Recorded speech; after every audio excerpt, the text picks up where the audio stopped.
Halstead Telephone Company and R&J Broadcasting Incorporated is proud to present to you this broadcast on yourliveevent.com. And a pleasant good Friday evening here on homecoming night from Hope, North Dakota. It's Hatton-Northwood and Maple River as both teams are coming off a win from last week to keep the good times rolling. Here tonight is what they hope here in Hope for a good old Region 1 tilt in 9-man football. I'm Chase Miller alongside Joey Hughes, sideline color commentator Nathan Hoots as well. And welcome to our pregame conversation brought to you in part by Irie Insurance. Hatton-Northwood 2-3 on this season, coming off a 38-14 home win against Griggs. Dakota junior quarterback Weston Anger has tallied up 1,347 yards of offense, 18 touchdowns in 5 games for the Thunder. While for Maple River, they've won back-to-back contests after a 16-point win at Hendrickson Field in Enderlin, 32-16 last week. The Raiders are led by senior running back Preston Dowles with 642 yards rushing and 6 touchdowns. Let's toss it down to Nathan Hoots. Hoots, we're going to ask the coaches in the pregame conversation here, but this has a feeling where both teams are in the middle of the pack in the Region 1 standings. This has a feeling of a playoff type atmosphere. You win, you put yourself in a really good spot to try to make the playoffs. You lose, your season is not necessarily over, but a loss for Maple River would be more damaging tonight than a loss for Hatton-Northwood, where the Thunder, with that win over Griggs Dakota, things go their way. They could still make the playoffs. But what is it as a coach that you're telling your team when you kind of know it has that must-win situation here at this time of the season? Yeah, when you say must win, you start looking ahead a little bit, and you stop focusing on one play at a time. So that was always the message was, hey, guys, you understand, how big of a game this is when you look at the standings. You see us, in the 4 and 5 seed, respectively. You got to make sure that you just focus on one play at a time. Try not to stare at the scoreboard if you get behind, and just try to win every play.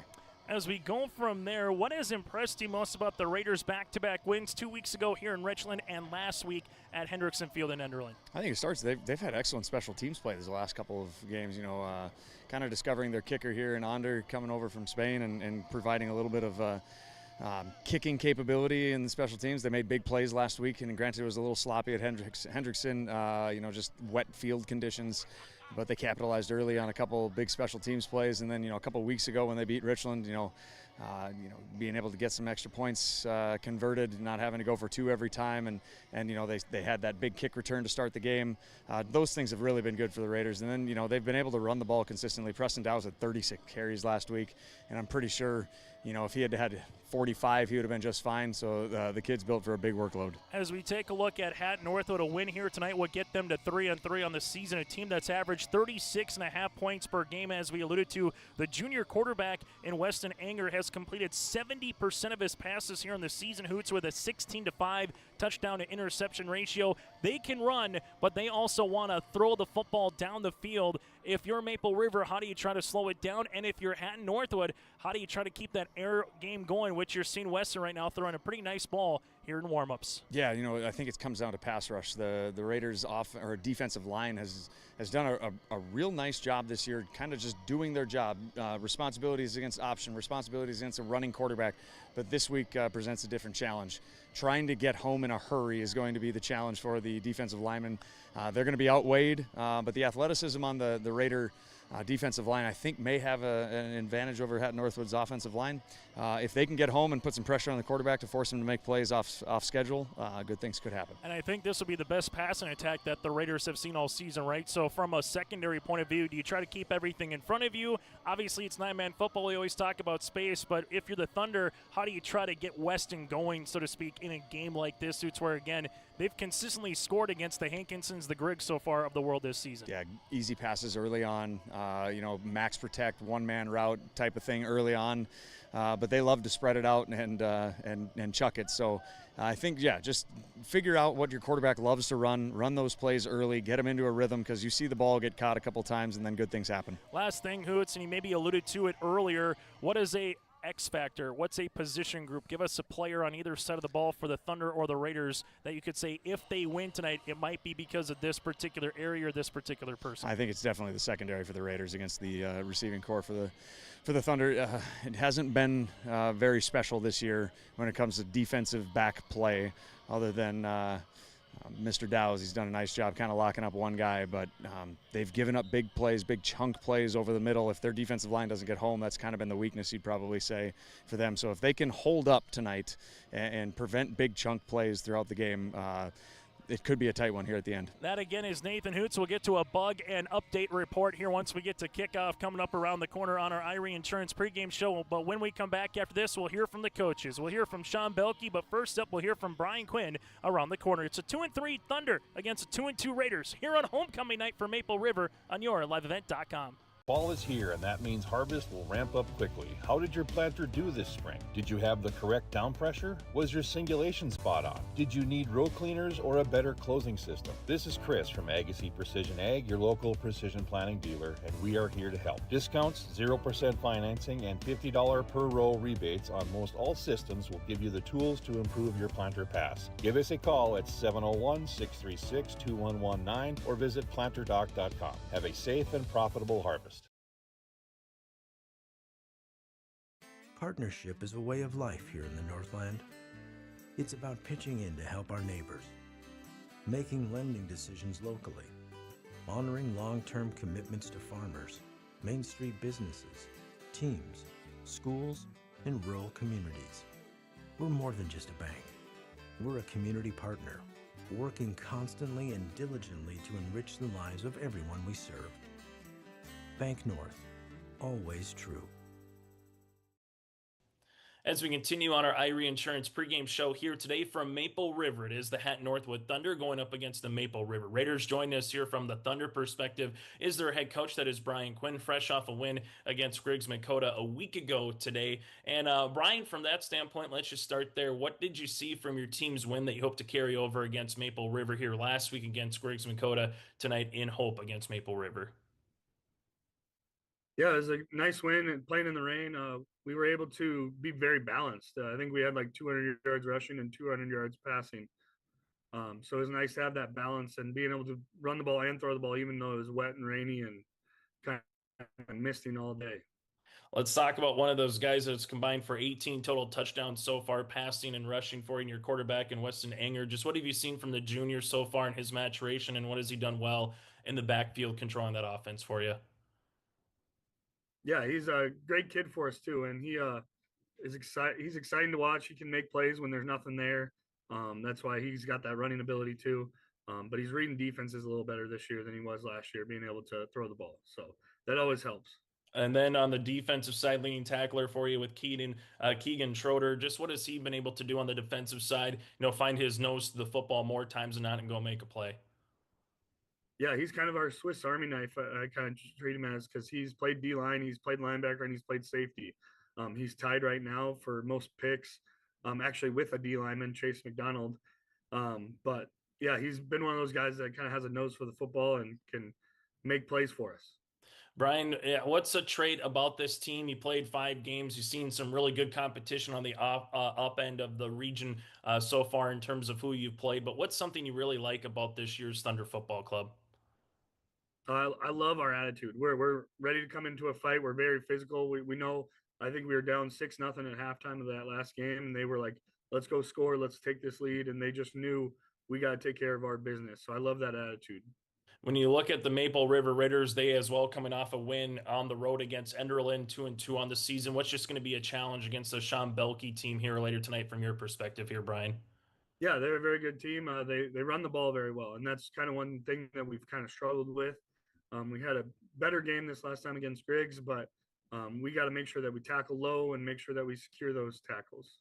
The last thing that I'll ask you, Brian, I know it's, end of September, but just with who you have left on your schedule and who you've played already, and same thing for Maple River, you're kind of in that middle part of the pack in the region. So does this kind of have almost a playoff feeling to it in a roundabout way where what a win could propel you possibly to do if you take care of business down the stretch compared to what a loss would do with just tiebreakers? Is this, from your perspective, about as close as a quote-unquote playoff game could be, in September?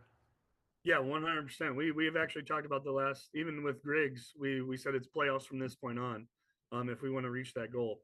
Our guys have accepted it and ready to go, and I think we're ready for it. But again, it's going to be a tough ride. Maple River's good, Interland's got things going, and I think we still have Richland as well too. So they're gonna. It's a tough region. We call it the as coaches we were talking. It's kind of like the SEC of high school football. We got a tough region here. Brian, as always, thank you so much for your time. Best of luck here tonight and throughout the rest of the season. Appreciate it. That again is Coach Quinn for Hatton-Northwood. We'll continue with more after this on our Irie Insurance pregame show. Growers, prepare your fields and yields against the wet conditions for 2025 and beyond with a drain tile project from Chad's Excavating out of Mayville. Drain tiling will improve and increase your yields and land values for years to come.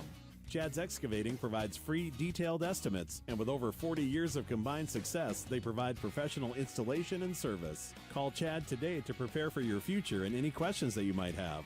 That's Chad's Excavating out of Mayville, helping farmers grow. In Hope, North Dakota, we aren't just a town, we're a community, one that you can be proud of, where you and your family can grow. With available jobs, affordable housing, a golf course and pool, the Sportsman Club, and great educational opportunities. There hasn't been a better time to join the Hope community, ideally located between Fargo, Grand Forks, and Jamestown. For more information, go to www.hopend.com. Live, work, and play in Hope, North Dakota. As we continue on our Irie Insurance pregame show here today for homecoming in Hope, as the Maple River Raiders welcome in the Hatton-Northwood Thunder. Joined us here from the Raiders' perspective is the head coach, that is Sean Belke. This interview brought to you in part by Dakota Heritage Bank. And Sean, just what have you really liked from your team 2 weeks ago in Richland, last week going on the road, picking up another rivalry victory against the Enderlin Eagles, getting to 2-2 on the season? Just kind of what have you liked from your squad to this point of the year here, Sean? I really like how we've handled adversity so far. It was nice having that bye week after Griggs. Kind of got our minds right, worked on what we needed to do. Everybody, took that in stride. Had a great game against Richland. And then last week, Enderlin, that was a fun game. There was some adversity there. We had some turnovers. We were in the rain. Halftime, it was just a one-score game. They had the ball. We were, one-score game. At one point, we got a turnover. It was just, those are the moments where it's, you talk about beginning of the year, when it gets tough, how are we going to react? How are we going to respond? I've been extremely proud of how we've responded to those moments this year and where it's got us. I've also just, basic level, our run game has been fantastic. We knew we'd have to rely on that this year, and we've been extremely happy with how that's gone. Our O-line has done great. Our backfield's been awesome. McCoy, he can throw the ball, but, we've said, if we don't need to, then we don't need to. And, we're going to keep it between the tackles or I guess the ends. And that's been great this year. So I've been extremely happy there and just how we responded to everything. Let's go over some of the players here. Kind of a couple of that can be Swiss Army knives for you. First, the junior and Trent Warren. You can put him in the backfield. You can obviously use him as a wide receiver. You can use him in a multitude of ways as well. Just kind of what have you seen from Trent here for the junior's performance on the season? Yeah, Trent's been great. This is, last year he didn't play a ton offensively, but we knew we'd have to move him around there this year. And he's been awesome.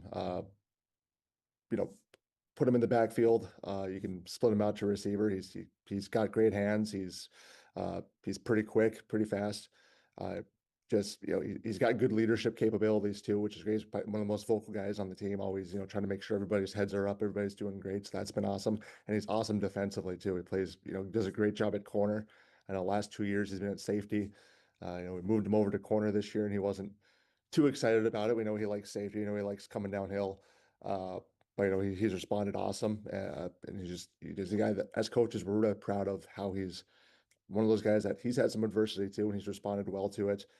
He never doesn't complain. He makes a mistake. He says, sorry, I'll get it next time. I know I did wrong. Doesn't point fingers or blame anybody else. So that's been awesome to see.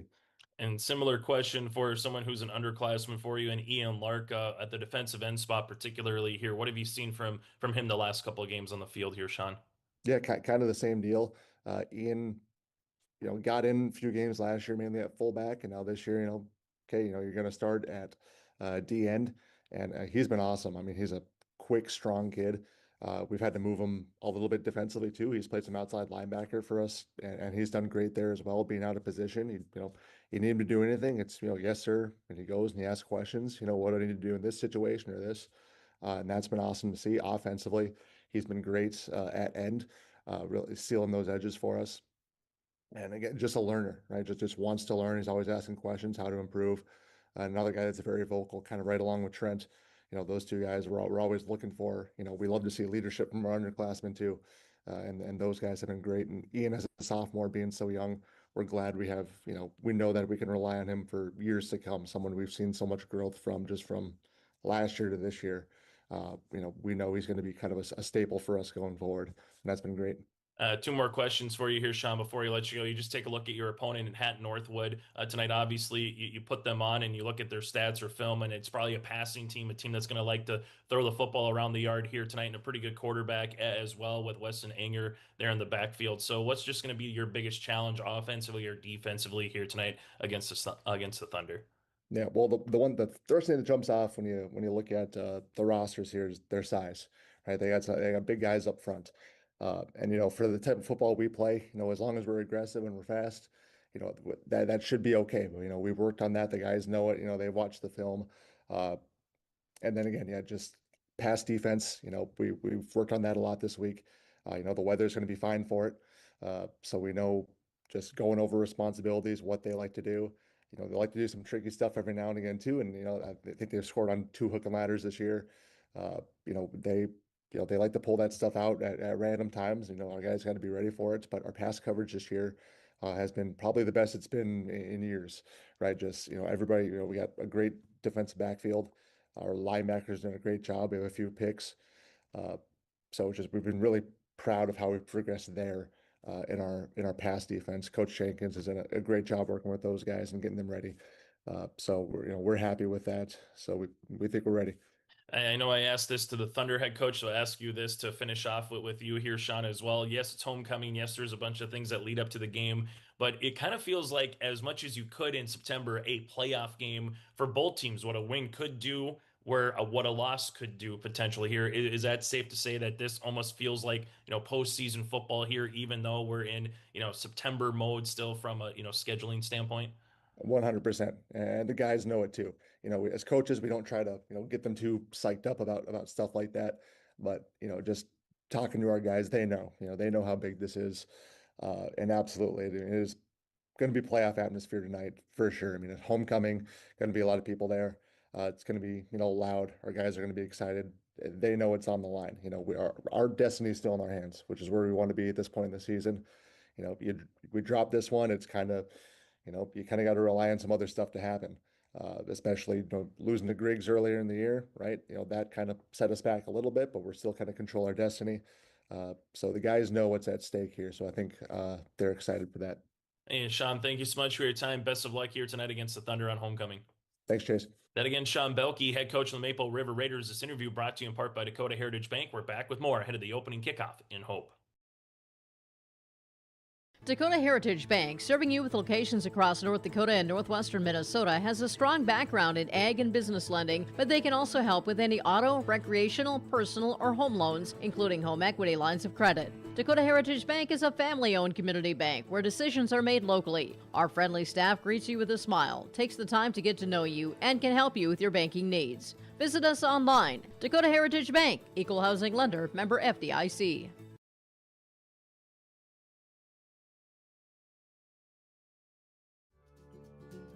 Visit the new Cywick Lumber and Hardware in Hillsboro. They have everything you need. Explore our large selection of quality hardware and building materials, perfect for every project. Inside, you'll find Valspar paint to brighten your home, top-of-the-line Milwaukee and DeWalt tools for every job, plus all the essentials for a successful harvest.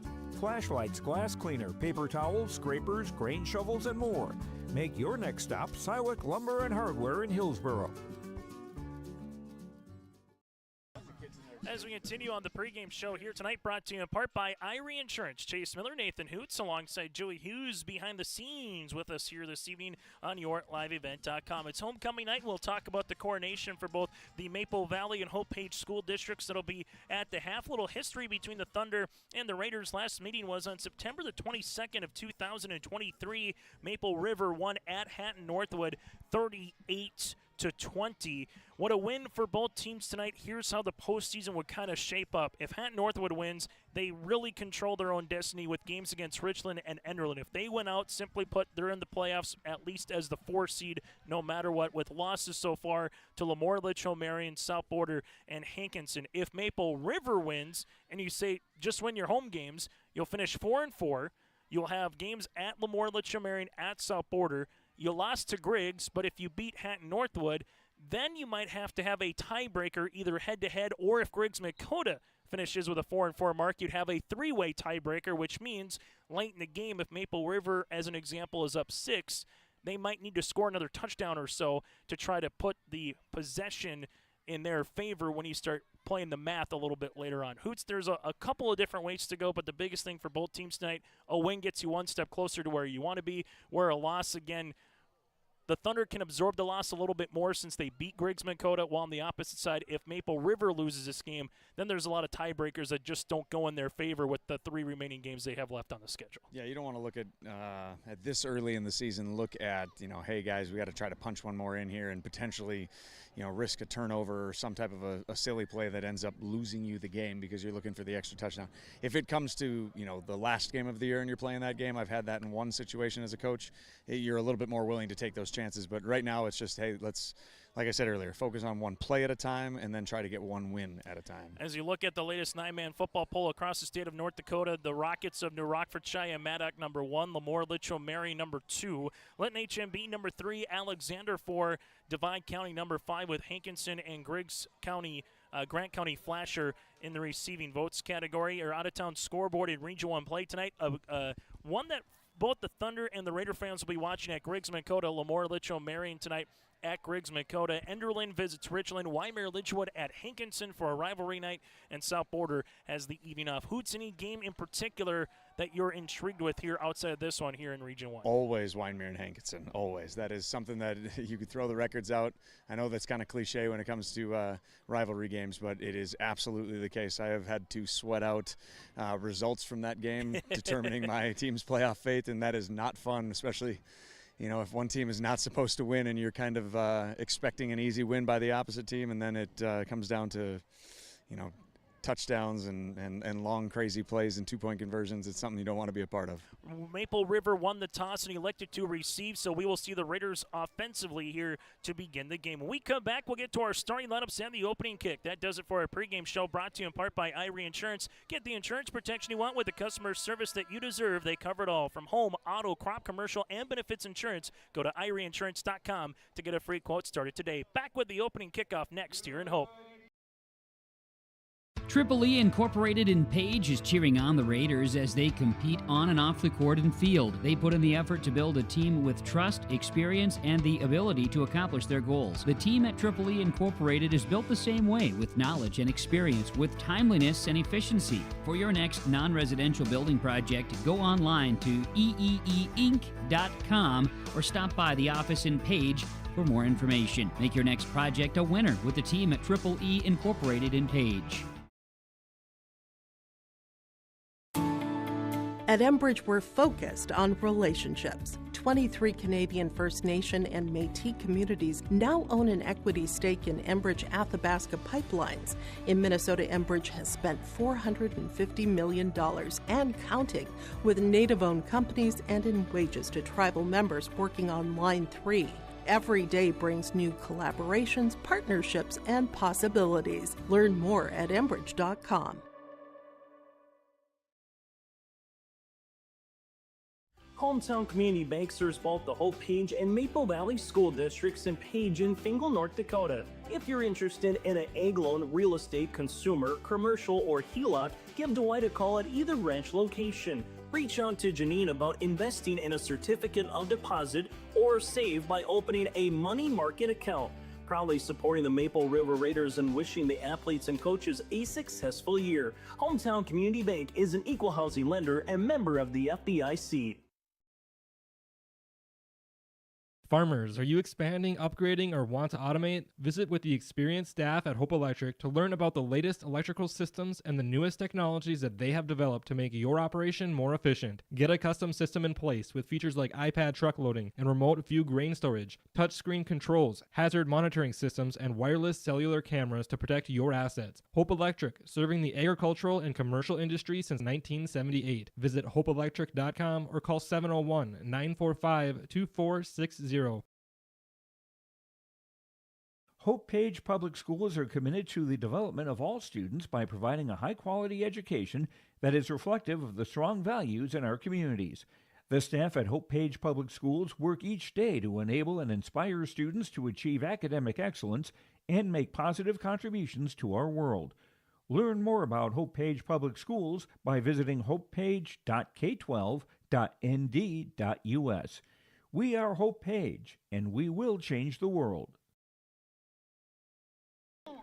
As we get you ready for the starting lineups, we'll take a look at the Hatton-Northwood Thunder defense here as they will go like this. Defensive lineman of Chase McDonald with Tyler Evans and Wesley Meeland on the front. Tyler Evans, 23 tackles to lead the front three. From their linebackers of Holden Halverson, you have Keegan Schrader and Riley Love. Schrader leading tackler on the season with 38 tackles and 2 interceptions here for Hatton-Northwood. Then in the secondary, it's Ryder Ness with Weston Inger and Aiden Johnson.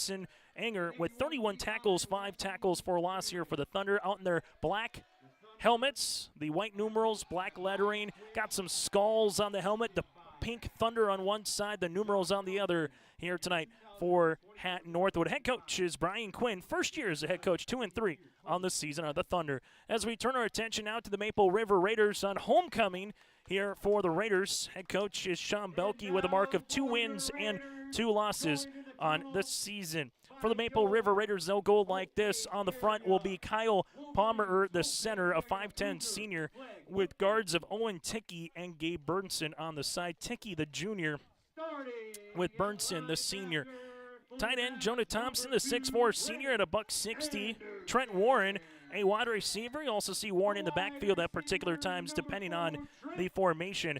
Charlie McCullough, another running back here for the sophomore at 5'10".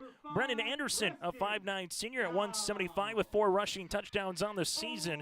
Preston Dow is a 6-foot senior with 642 rushing yards and 6 touchdowns to lead the way for the Raiders. And your quarterback, a sophomore at 5'10", 145, is McCoy Bierke. Bierke again at the quarterback spot. The Raiders averaging 22 points per game offensively, defensively, giving up 20 points per contest. Well, for the Hatton-Northwood Thunder, averaging 36 points per game offensively, defensively, giving up 46 points per contest here for the Hatton-Northwood Thunder. It's homecoming night. It's also autograph night for those coming out in attendance one more time after the conclusion of this game. That does it for our pregame show and starting lineups. Opening kick is next here in Hope. Oh, jeez. That's a lot of water. No! Jeez Louise! This system is packing 70-mile-per-hour winds, golf ball-sized hail, and a fast drop in temperature. Oh, jeez. Dave and Cheryl's kitchen started on fire. Oh, jeez. Oh, geez, let's take a look. Oh, geez, moments happen. Be ready with Irie Insurance. Right on cue, that does it for our pregame show here tonight, brought to you in part by Irie Insurance. Chase Miller alongside Joey Hughes with you in the press box. Nathan Hoots on the sideline. 76 degrees, Hoots, a perfect night for football. What's the bug report here in Hope, North Dakota? It's partly cloudy and mostly buggy down here.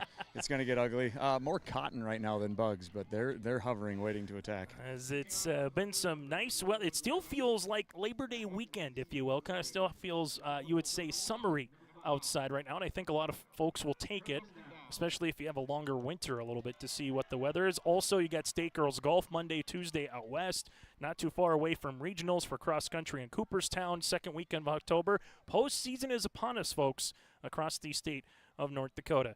Again, a win doesn't assure you a spot in the playoffs, but it makes things a lot simpler a loss here doesn't necessarily eliminate you, but it's a bigger hill to climb going forward for both of these teams. Opening kick on a Friday night at 7:01, and we're underway for Region 1 football here in 9-man action. The right-footed end-over-end kick's going to be picked up at the 10-yard line. On the far side is Warren at the 20, at the numbers, gets to 25-30, and Warren will get wrapped up at about the 32-yard line. And on the tackle on the far side is Lionel Borjan with the tackle. Yeah, that's a heck of a good kick to start off. We've been treated to squibs every single time we've gotten to call games together here, Chase, so that's a treat to see a ball caught inside the 20. Drew Iverson with the kick, and that was a good one from the 40 to the 10, as you alluded to, Hoots. But here's the one thing. Two different styles of offense. Maple River wants to run the football consistently. Hatton-Northwood, they want to throw a little bit more consistently. We'll see if that theme continues here in the opening drive. Motion man is Dow's, high snap. This one gets handed off to McCullough. As Charlie gets about a yard or two on the play, Weston Anger, part of the tackling party, it's about a gain of 1. Yeah, interesting. You'd think going into this game, the Raiders run the ball a ton. You probably put a lot of guys in the box. Raiders come out, only 5 guys with their count, quarterback, running back, and 3 linemen against a 4-man box for the Thunder, but a high snap kind of negated that, and everybody was able to catch up. As for the Thunder, they're going to have a little bit more of the size up front. You just take a look at Tyler, 6'4", 280 at that nose guard spot, a 6'1" senior, and then you have a 6-foot sophomore across the line here today for the Thunder. Back to the traditional I pitch, goes to Dow's. Dow's able to get to about the 39-yard line. A handful of yards on the play, and this is where Maple River wants to live in, Hoots, that 3rd and 5, 3rd and 4 territory. Absolutely. Play ahead of the chains. Every down needs to be positive. If you're going to be a run-first team, every down's got to be positive first. Last week, they lived on that sweep play. Got a lot of downhill runs. The one cut run from Preston Dow's is kind of his specialty. He gets out there, puts his foot in the ground, gets downhill, and gets as many yards as possible. That one only resulted in about 5 or 6, but as the game goes on, that could get bigger. The Thunder with this I formation kind of showing a 5-man front, 3 down linemen, 2 outside linebackers, 0 safety. That's more, everybody is pretty much within the box trying to negate the run. Dow's on the pitch play, trying to get to the boundary. Dow's gets taken out the 40, stretches. Really good pursuit so far here for the Thunder, Hoots. Aiden Johnson comes in on the tackle. It's about a gain of 1.5 yards and brings up 4th down and a long 2. It's been about 3 weeks since the Raiders have seen this type of team speed on defense. Owen Tickey, every time he's able to pull against the last 2 opponents, he's been able to get out in front and find the first wrong color jersey and put him on the ground. This week might not be the case. This is a big-time play here in the first possession. As we come here at 4th down, we'll see if it's a hard count. You try to draw them off, or if you're going for it here. 2 minutes have gone on the opening drive on the City of Hope scoreboard. As with where this is on the play clock. I just subbed out the quarterback and brought in the punter, so. I was going to say where it is on the play clock. You might also under 5. Take the flag. If not, you're trying to get this one off, and there's going to be a timeout as they were going to run a fake to the up man to Anderson. So before the flag, they kind of showed their hand. We'll take a break with them. We'll see what Coach Belke wants to do here with 9:41 left to go in the opening quarter. 4th and 2 for the Raiders at their own 40 when we return. Maple Valley Parents is a nonprofit organization whose main purpose is to promote, encourage, and support the Maple Valley students, teachers, and staff. MVP strives to strengthen and enhance the educational and social environment of the Maple Valley School District by providing opportunities for students, teachers, and parents to learn, socialize, communicate, and grow together. MVP Group welcomes anyone to join them in their mission. If you'd like to get involved or see upcoming events, check out the Maple Valley Parents Facebook page. As we come back here, first time out for the Raiders, we'll see if they fake it or elect to go for it. Hatton-Northwood not putting a return man deep. As Dow's, they get the hard count. They got him. Coming across was Tyler Evans on the hard count. They get the first penalty of the game for our white hat and Eric Ripley, and this will go against the Thunder, and that's a free first down here, Hoots. You and I were chatting off air that in between the break that you showed your hand, so you're not going to run the fake, but you go the hard count, and you get the first down anyway. I'm going to give Belke the credit there. The genius call the timeout, then snap it and show a fake, and then come out and do a hard count. That was really, really well done. That's the first time I've seen them really go hard count this year, and I've gotten to see all but one of their games. So kudos to them understanding this could be a long game. You got to get something here on the first possession. McCoy Bierke hands this one off, and that's going to be to Anderson, and Anderson gets wrapped up in the backfield for a loss of 1. Coming in unevaded immediately on the outside for the Thunder. Coming in there was Munkeby, the junior. He got there in a hurry. Yeah, you can't lose all 3 individual matchups up front and expect to be able to run the ball. That was an offer if you're a Raider offensive lineman. You can't have the ball carrier getting touched pretty much as he's receiving his handoff. That's not a good omen for the rest of the game. This is the one thing for Maple River. Your best offense can be a good defense, right? You try to keep that offense for the Thunder that scores 36 points per game on the sidelines, but you need to play above the chains. It'll be 2nd down and 11. Ball spotted at their own 44 far hash. Twins both left and right. Motion man going left to right across the formation.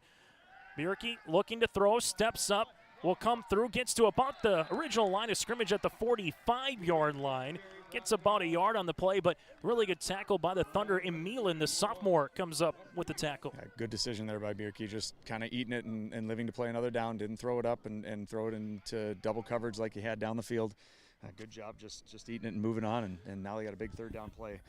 You know, if they're willing to almost go for it on the last one, you might look at a run here and see what kind of 4th down position you have. Yeah, you're 4th and maybe under 3, 4th and 4, you might go for it. As we alluded to, the Thunder can score, so it might kind of show your hand a little bit offensively on what you're willing to do. Play action, Bierke rolling right-handed side, looking down the field, fires, has a man incomplete at the 40 on a deep crossing pattern to McCullough. They had him open on the play. It'll bring up a 4th down, however, and we'll see if the Thunder defense can get off the field, as it looks like the Raiders will come out to punt. Yeah, I think he kind of, once he realized who was open in his progression, I don't think he anticipated he was going to be that wide open. Set himself, make the throw next time, but I bet Coach Belke's looking at that and going, hey, we can get them in the air here. Next time we do this, we got an opportunity. And that was an absolute pass-first situation, too. And the Thunder, most of that defense, mind you, pretty much playing all 9 guys right at the line. They're going to kind of try to block this punt. Here's a right-footed kick. It is blocked off the hand. Dow is able to get a friendly roll that's going to be about 22 yards. They came after it, Hoots, kind of got to the up man, put your left mid on it. Fortunate for the Raiders, it did go 22 yards, but the Thunder with good starting field position here at the 33. Yeah, there was a lot of topspin on that block there. He barely got a little bit on the bottom of the ball, and thankfully for Raider fans, that thing was spinning hard going forward. But great pressure.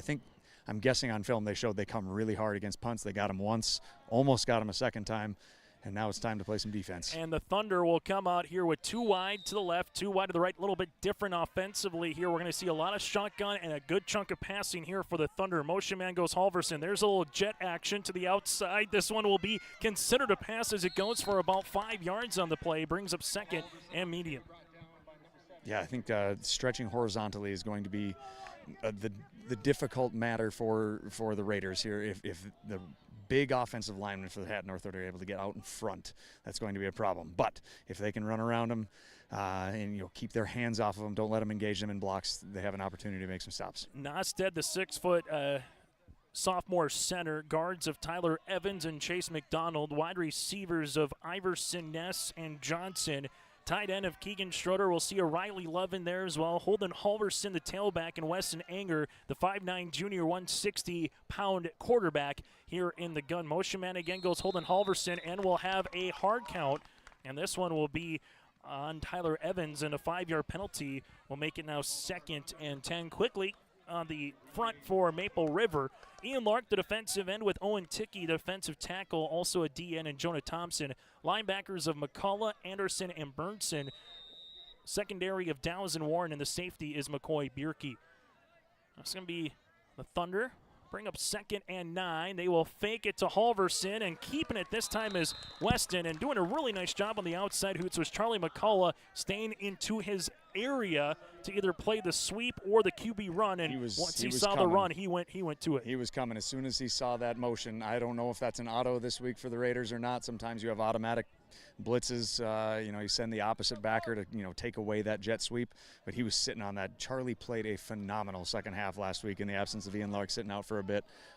He's really come on, and I think he's now a staple in this 9. Trips to the near sideline. You wonder, Trips, if you get a bubble. Well, here comes the bubble screen right on cue as this one goes to Schroeder. Schroeder makes a couple guys miss, picks up the first down and some underneath us at the 50 to the 49. You just get that 3 guys in a formation, a 9-man football hoots. I just think bubble immediately, and it goes for 17 yards. Absolutely, and it's such a staple in today's type of offense where you get it out. It's just a handoff, essentially. It's just an outside handoff.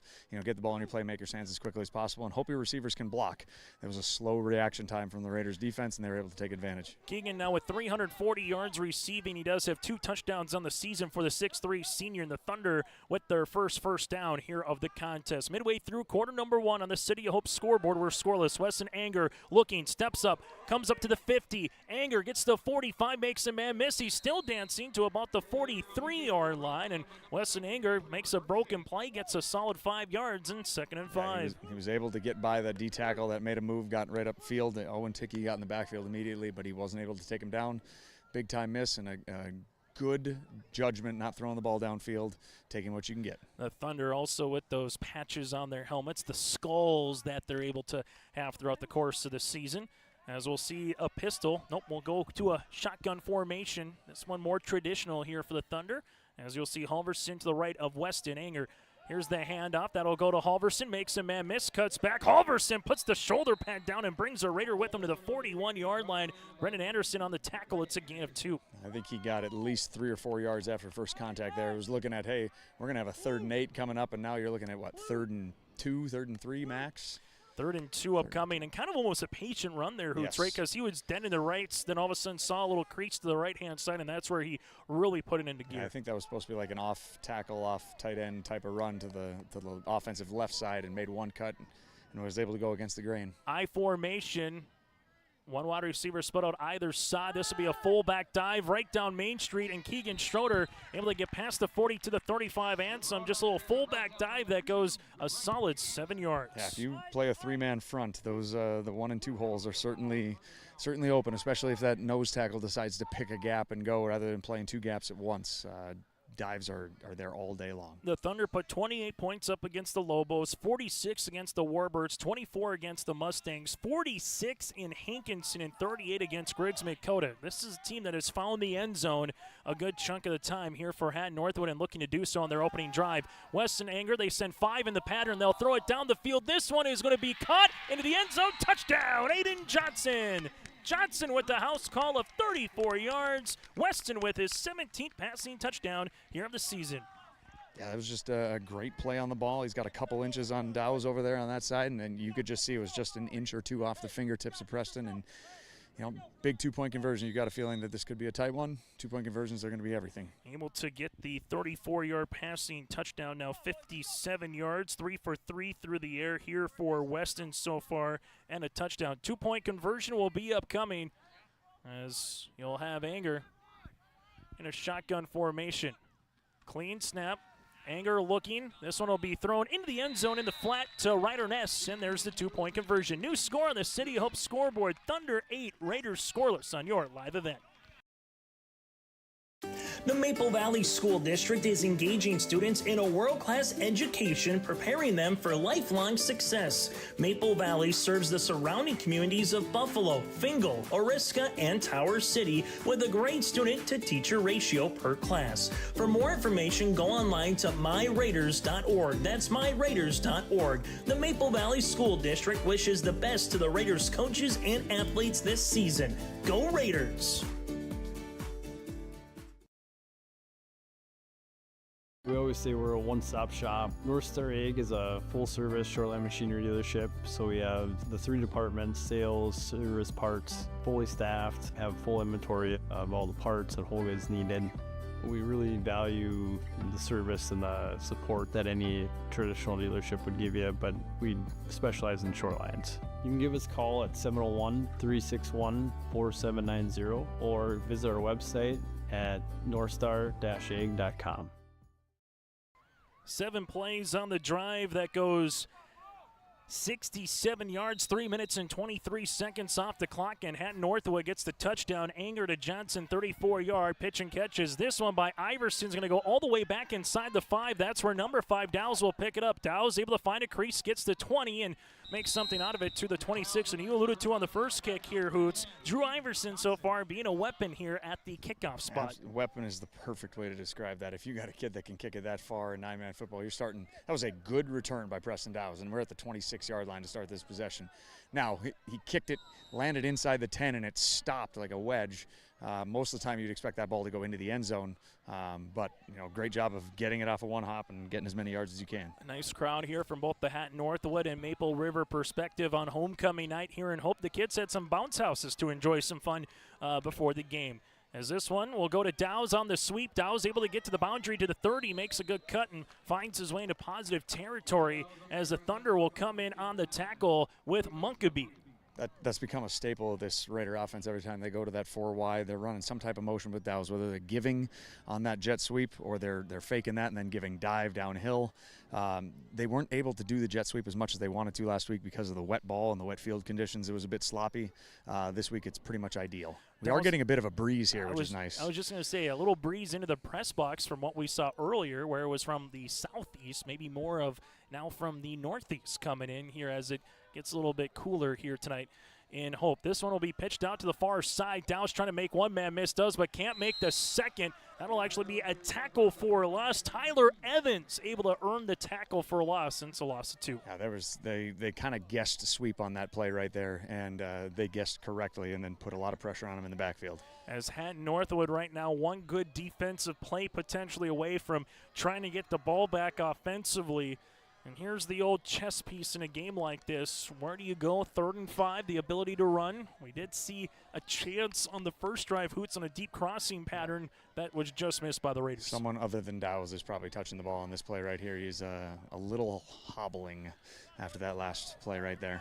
3rd and a long 5. They'll have to get to line quickly here as they'll go under center. Single back formation, Anderson. This will be a play action. Bierke looking. Bierke going to step up, and Bierke's going to be sacked for a loss.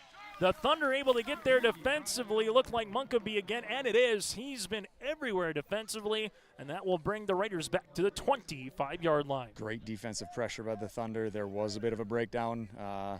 They had a guy, Anderson was open in the flat for a first down, but unfortunately when they're bearing down on you that quickly as a defensive lineman, the quarterback just struggles to get his eyes downfield. As we see this one here on yourliveevent.com, Maple River will handle it here. This one's going to be punted, almost a kick that gets blocked again, but Dowes gets a great roll past the 52, the 30, picked up there by Schroeder, and he will step out of bounds at the 38-yard line. Yeah, even with the that was a good snap, but Dowes took his precious time there getting off a good punt, and it was within inches once again. They might have to seal up some pressure, maybe bring those up backs a couple of yards closer to the line of scrimmage and try to slow them down. But a bug update, I just sustained a bite on my right hand I am probable to return. That's always a good thing. It's high school football here tonight on yourliveevent.com. As the Hatton-Northwood Thunder, second possession of the game, here at the 38-yard line, they'll have a receiver to either side, as this will be in the gun. Got a different quarterback. As it is with Ryder Ness, the sophomore. Ness will hand this one off to Halverson. Halverson able to get to the edge, and Halverson makes his way past the 40 to about the 45-yard line. It's a gain of nearly 7. Swapping quarterbacks after going right down the field on the first possession. So they must believe in 2. Certainly, now they're bringing their first one back in. And that could maybe be just a simple One play. package. Yep. You kind of just show it, see what Ryder can do, kind of see what you get defensively right, Hoots, and then come back to it later in the game. You can never have enough guys that are capable of taking a snap in 9-man football at quarterback. As we'll see the Thunder here, one wide receiver split out either side, shotgun formation. Weston Anger here in the gun.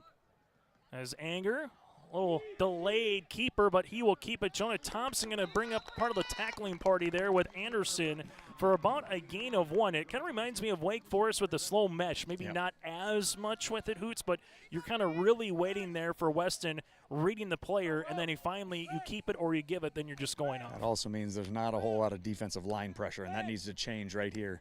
If they want to, try to force a punt, this is likely 4-down territory for the Thunder, but that defensive line has got to be more of a difference maker. If you're allowed to read that long, defensive linemen aren't getting downhill. As we'll see this one here on yourliveevent.com.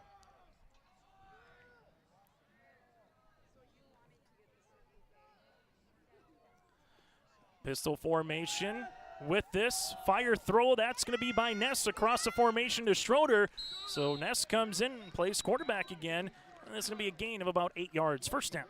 Yeah, Jonah Thompson was right up on the quarterback, had an opportunity to get those big long limbs up, maybe knock that down, but that was a simple, just a mesh concept, guys running in both directions and just wait for the first guy to come up free. That works really, really well against man coverage if you have good athletes on the outside. As the Thunder right now will see this 1st and 10 at the Raiders' 46-yard line, 30 seconds remaining here in the opening quarter.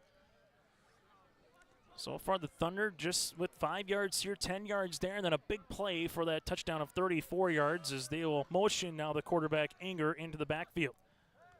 Now they'll flip it to Ness. Ness into the backfield, and he's going to get tackled. They were looking for the pass down the field. Really good play coming up on the outside here by Ian Lark, and that one's going to be a loss of a big 10 yards. Yeah, that was a fancy play. I love the idea of having two quarterbacks out there is fun, and then just being able to run a little razzle-dazzle at the end of the quarter. As the Thunder, after one quarter, play on the City Hope scoreboard, lead it by 8 on yourliveevent.com.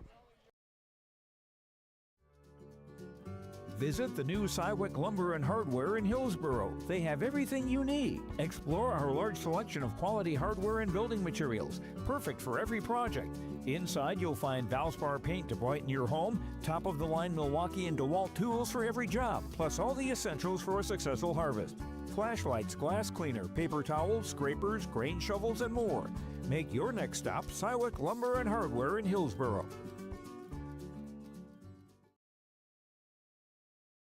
Buying and selling heavy equipment at purplewave.com saves time and money.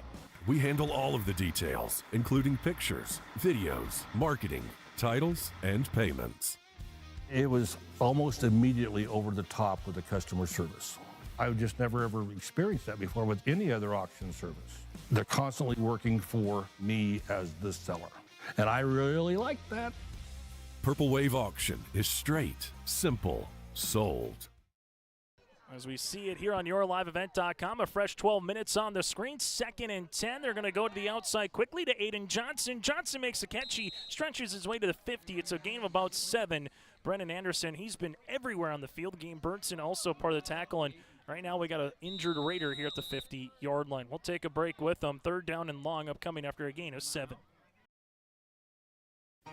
For trusted news, weather, and sports from your community, look to R&J Broadcasting Incorporated, KRJB, KRJM, and KKCQ Radio, and rjbroadcasting.com.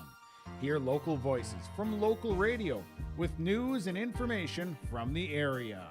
Your information stations, KRJB, KRJM, and KKCQ Radio, and rjbroadcasting.com. Local voices from local radio.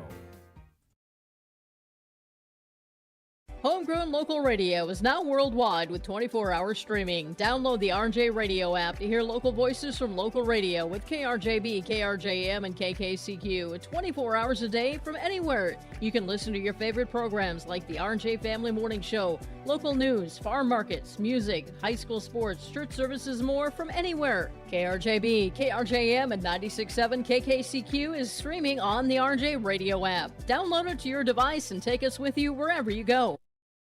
As we continue here on yourliveevent.com, 11:47 left to play here in the first half. So Dow is able to come off the field here, Hoots. That's a good thing. Maybe just hopefully cramps from this particular spot in the game. Yeah, you can certainly hope so, and they can't afford to have them off too long. This becomes a big series of downs right now. As the Thunder will handle the football here, Weston Anger, this on a little speed option. That'll go to Halverson. Halverson going to get stuck by Anderson at midfield, brings up a 4th down and a long 12. And when Anderson went in there, his shoulder kind of met Halverson's there, and he took the brunt of that hit, and we will take another timeout on the field. It's about a gain of 1, 4th down. We'll return.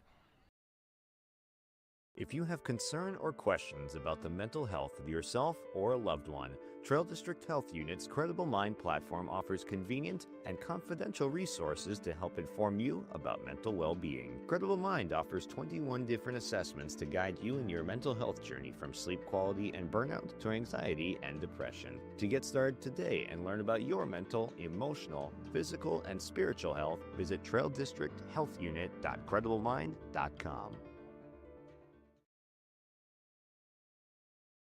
Stay up to date all year long with your live event from our social platforms with X, Facebook, and YouTube. From the latest coaches show to watch game broadcasts back on demand from earlier in the season. Search your live event on YouTube and hit subscribe.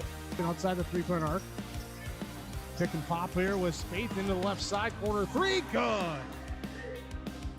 For the complete and most up-to-date schedule throughout the year, head to our website at yourliveevent.com. Back here on yourliveevent.com as the Thunder will go for it. 4th and 13. Weston Anger at the 50-yard line makes a man miss. Needs to get to the 36. Has a crease and the 35 and some to the 31-yard line. He just took about a 3-step drop. Hoots said, you know what? I think I can pick it up with my legs, and able to do so and get about 20 yards on the rush. Yeah, I think that's a product of 2 subs being out there and one guy getting his first snap of the entire season out there at one time. And you know, Dow's is coming back in right now, but that was a great play by him, understanding the situation, where he had to get to, and got just enough. As you'll bring up a 1st down and 10 here for the Thunder. 1 wide receiver split out either side. Weston Anger in the pistol formation. Halverson stands back at the 39-yard line. Anger looking, fires, throws down the field, looking for Aiden Johnson for a second touchdown. Caught in the end zone for the score, or incomplete. Incomplete.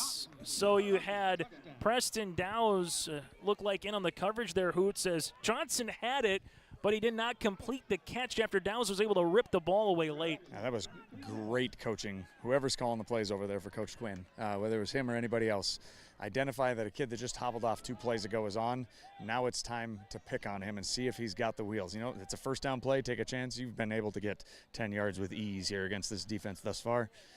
Great play call. As Aiden Johnson again had the catch, but then coming down with the ball, Downs was able to rip it away late and force it to be a 2nd and 10. But we'll see if the Thunder take another shot. They will hand this one off to Halverson. Halverson with the spin move, not once but twice. Oh, he's slippery. Gets past the 20 to about the 20. They'll mark it there for a gain of 11.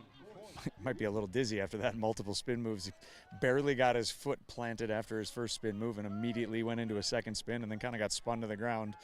That's a lot of spin cycles in one play. I was going to say, does he take tap dancing lessons? I mean, he's got the jitterbug, he's got the foxtrot, and some there for Halverson. That was slick. As you see the 1st down here at the Maple River 19-yard line. Halverson going to spin right into Jonah Thompson this time, and Thompson takes him down for a tackle for a loss. It's a loss of 6. A couple previous plays, the defensive ends for the Raiders kind of ran themselves right out of the play. They kind of came outside on what you would call the C gap in 9-man football, and then those inside runs in the A and B gap just kind of took them right out of the play. That time they broke down and make the play in the backfield. As we'll see this here, 2nd down upcoming. This one will be a long 16 to 17 yards roughly here for the Thunder, but we just saw a 4th and 13 converted earlier on the drive. This is just the 2nd drive of the game for the Thunder. Started at their own 38 at the 2:08 mark at the end of the 1st quarter. This one will be a screen. Schroeder's had some success on that play. Gets some again here past the 10 and gets the line again. You're giving up some room on the outside, Hoots, so you're going to take that quick screen and then just allow your playmaker to make a move in space. Yeah, they're doing a really nice job of calling plays right now. If there's a ton of off coverage, they're just taking what they're giving them, throw it out there. You're getting 4 or 5 yards before the first guy's even getting there. You don't even need to block well. That was really not a great block on the outside. He just kind of threw his shoulder into his chest, and he bounced off of him, but he was already 5 yards downfield by the time he got contacted. 5 of 6 for 80 yards and a touchdown so far for Weston Anger. 3rd and about a length of a football, and they'll do it again near side. Schroeder gets the 10-yard line, breaks the tackle, and he only needed about a half yard. He'll get that for a gain of 3. 1st and goal upcoming. Yep, same exact thing. If you're going to play more than 5 yards off, we're just going to throw it out in the flat, make one guy miss. The first guy's got to make the play against the bubble if you want to have it for a negative play. 4 catches for 44 yards here for Schrader on the play. And so far the Thunder just matriculating the ball down the field able to throw the deep play when it presents itself here, Hoots, but they're getting the ball out of Weston's hand really quickly. Yeah, I think they understand he's one of their biggest playmakers. Get the ball in his hands, get touches by him, and then see what happens. He's at tight end right here. Two wide receivers, both left and right. Motion man coming across the formation of Veer. Veer will cut back in. Good pursuit on the outside by the Raiders, and they're able to move that to about the 5-yard line for a gain of 2. Ball came out, but it must have been significantly late. Only one guy really jumped out and attacked it, but they're very multiple in their offense right now. They've got a ton of tricks up their sleeve. You wonder why they're scoring, in the mid-30s this year, and even against real good defenses in 9-man football. And the other thing, Hoots, a lot of guys have had their hands on the Correct. football so far. It's everybody's getting an opportunity to make a play. If one guy's off, you got plenty of guys there to pick you up. As you'll see, Halverson and Anger again back in the backfield, and where it is right now, it's almost Halverson to the left of Anger. Low snap. Anger's going to pick up the football here at the 12-yard line, getting chased by Ticky. He gets by Ticky, and a broken play goes for a house call. 6 yards and a rushing touchdown here for Weston Anger. And the Thunder are back on the board as they lead at 14-0. Half a second away from being 3rd and goal from their own 10. Instead, now they're going for 2. Sometimes a broken play in 9-man football means 1 or 2 defensive players are outside of their lane, and you're able to take advantage, especially playing man-to-man coverage or even cover 3, and you got to cover deep. He backs to the quarterback. He's able to take advantage. As you'll see, the 2-point conversion upcoming here for the Thunder as they lead at 14-0. Nice drive that goes 62 yards and masses nearly 5 minutes off the clock, and now they're trying to put the exclamation point on the drive. Weston, this one will be across, incomplete, looking for Iverson on the quick slant, but it's a new score as the Thunder have a 14-0 lead here, getting midway through quarter number 2 on the City Hope scoreboard. Cywick Lumber and Hardware Hillsboro is completing post-frame buildings 80 by 80, 80 by 160, even 80 by 200. Need an addition or shop reskin? Cywick Lumber and Hardware has all materials. They'll complete to your customized building requests. Bifold doors, hydro doors for farm buildings, and metal sail steel for durable construction. Whether it's new, an addition, or a repair, every building project can be done with Cywick Lumber and Hardware Hillsboro. All materials, all in one place. Visit or call Cywick Lumber and Hardware Hillsboro.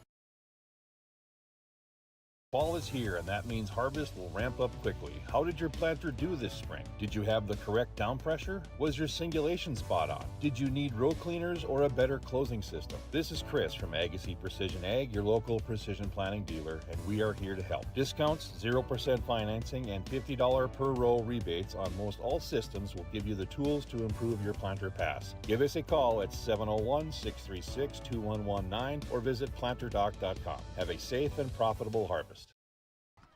High school football here tonight on YourLiveEvent.com. 8:12 left to play in the opening half. 14-0 Hatton-Northwood with the lead as Iverson will put the ball in the tee. 2 possessions and 2 drives that results in touchdowns here for the Thunder, both of 60-plus yards. End over end kick that's going to roll all the way to Dow's at the 5. Dow's will pick up the ball there, trying to get to the near side, makes a man miss, comes to near sideline, has a crease to the 30. Dow's then will get down at the 32-yard line as Iverson just forced him to make a cutback as Dow's was trying to get by Iverson. Thought that he maybe was going to go to the boundary. Then Iverson just kind of chopped his feet, if you will, as you close on a 3-point shooter, Hoots, and then that's where Dow's made the cutback and just tripped on the turf. These Raider deep guys got to back up. Everything's landing way over their head, and the wind is picking up just a bit, and I think it moved it about 10 yards to your sideline from our sideline. It probably threw things a little bit off, but they got to start almost heels on the 5 now instead of on the 12 or 13. As the ball is going to be at the 32-yard line, Maple River will see this one here with McCoy Bierke, and this kind of has a feeling of a must score right now if you're the Raiders, because the Thunder get the ball to start the second half. Broken play, Anderson, he's going to get met by Evans, who brings him down for a 3-point takedown. That's a loss of 4. Everything was blown up from a high snap to poor blocking, but fantastic defensive pursuit. There were 7 guys around the ball right there. By the time he received it, they are just keying on that run, and you can see the couple times they've tried to run pass plays, they've had guys open, but I don't think they care right now. They are completely selling out on run. 2nd down and 14 upcoming as McCoy Bierke will handle the football, as this one will be a misdirection that goes to Dow's, and Dow's had a crease but coming up was Weston Anger on the tackle. If Weston doesn't make that tackle, that could possibly be a first down, if not more, but instead it's a gain of about 3. Absolutely, and that's kind of been their bread and butter when they run that cross buck play where you get the backside guard pulling. And typically in the last couple of weeks, Ticky's been getting downhill and getting to the second level and not having to block anybody on the first line of defense. But today he's picking up guys almost 2 yards in his own backfield, and that's been the difference between 12, 15 yards and 4 or 5. As you'll see, a 3rd down and 11 here with McCoy Bierke in the pistol formation with Preston Dowse out there on the boundary. They'll pass the football. This is going to be picked off. Yes, it is. That's a pick off here by Aiden Johnson. Johnson with his first interception of the season. And the Thunder are rolling right now as they'll have it at the Raiders' 37-yard line here after the pick. Yeah, I think that's a combination of desperation from the Raiders. Quarterback looking downfield, saw blue. Wasn't necessarily a great read, but I don't know if anybody was open there. Plus, once again, defensive line pressure from the Thunder, getting in his face and forcing bad throws and bad decisions under pressure. Yeah, Maple River, unfortunately, with McCoy Bierke, when he threw that football, everybody was covered one-on-one, and that one was a little bit too much loft on the play there, Hoots, as well, where you allow a guy like Johnson with his size at 6'2" to get underneath it and make the pick. Look for something deep here. You take advantage of a little momentum. Sudden change. They fake the screen, going for the deep ball to the aforementioned Johnson. There it is, incomplete. Dowse put his hand up at the right time, and it brings up a 2nd and 10. Yeah, in high school football, you do not have to do what you do in the NFL, which is turn your head and make a play on the ball. You're allowed to face guard, and as long as you don't make contact with that receiver before the ball gets there, he was legal. I think he just kind of read his eyes. As soon as those hands went up and his eyes were focusing on that ball, his hands went up as well, and then raked right through it. Great play. 2nd down and 10 upcoming for the Thunder. Ball spotted at the Raiders' 37-yard line. A touchdown here would be awfully large for Hatton-Northwood, trying to get up by 3 scores before the half, and again they get the ball to start half number 2. They fake it with Weston Anger. Now here's the pitch play to Veer. Oh, what a play! Veer making his way to the 10, and he's taken down. A hard hit at about the 7-yard line, and there comes a flag coming in. This could potentially be for a late hit. We'll see what the Whitehead Eric Ripley calls. Was he cleaning up from behind on the penalty? Coming up, we'll see if it's from behind or is it maybe on the late hit from a Maple River perspective, and it will be. It'll be half a distance to the goal, so about of a penalty of 3 yards, but still Veer weaves his way down the field for a gain of about 30. Yeah, typically when I'm saying that he cleans up from behind, that ref comes flying in to make sure that, because the sideline official has the spot. He's looking for holdings, but he's not necessarily officiating the players outside of the boundaries, and that's kind of the White Hat's job when he cleans up from behind, to make sure he gets those late hits. As Halverson will dot the I formation, Weston Anger under center here for the Thunder. Handoff, Halverson got it, creased into the end zone, touchdown Thunder. This from 3 yards out. It's all Hatton-Northwood in the opening quarter and a half. They're able to do pretty much whatever they want right now, and I think it's just a physicality thing right now. They're bigger and stronger up front. They're winning the line of scrimmage. The first guy that's making contact is already 2 yards deep into the end zone. That's never going to be a good thing. Hatton-Northwood with Halverson able to get the ball in the end zone from 3 yards out, and the 2-point conversion upcoming here for the Thunder. One wide receiver split up on either side as Weston Anger here in the shotgun. Clean snap, has some time. Thompson now applying the pressure. Anger fires, throws. This is going to be incomplete. Yeah, Schrader and Bernson kind of going at each other there. 6:23 left to go on the City Hope scoreboard. The Thunder lead it by 20. Partnership is a way of life here in the Northland. It's about pitching in to help our neighbors, making lending decisions locally, honoring long-term commitments to farmers, Main Street businesses, teams, schools, and rural communities. We're more than just a bank. We're a community partner, working constantly and diligently to enrich the lives of everyone we serve. Bank North, always true. Growers, prepare your fields and yields against the wet conditions for 2025 and beyond with a drain tile project from Chad's Excavating out of Mayville. Drain tiling will improve and increase your yields and land values for years to come. Chad's Excavating provides free, detailed estimates, and with over 40 years of combined success, they provide professional installation and service. Call Chad today to prepare for your future and any questions that you might have. That's Chad's Excavating out of Mayville, helping farmers grow. Not too much time taken off the clock there for the Thunder. About 20 seconds, able to get to the end zone and put the ball in for the touchdown. Really led by the 30-yard play there by Veer. Halverson able to put it in the end zone for a 3-yard rushing touchdown. Hatton-Northwood up 20-0 here in the opening half as Iverson will come on and put this ball at the tee here at the 40 as Dow stands back at a 7 here for Maple River. Trent Warren also at about the 10, end over end kick. That's going to be returned by Dow's at the 7-yard line. Dow's had a crease last time, looking for a little bit of a crease this time. Instead, going to be wrapped up at the 25.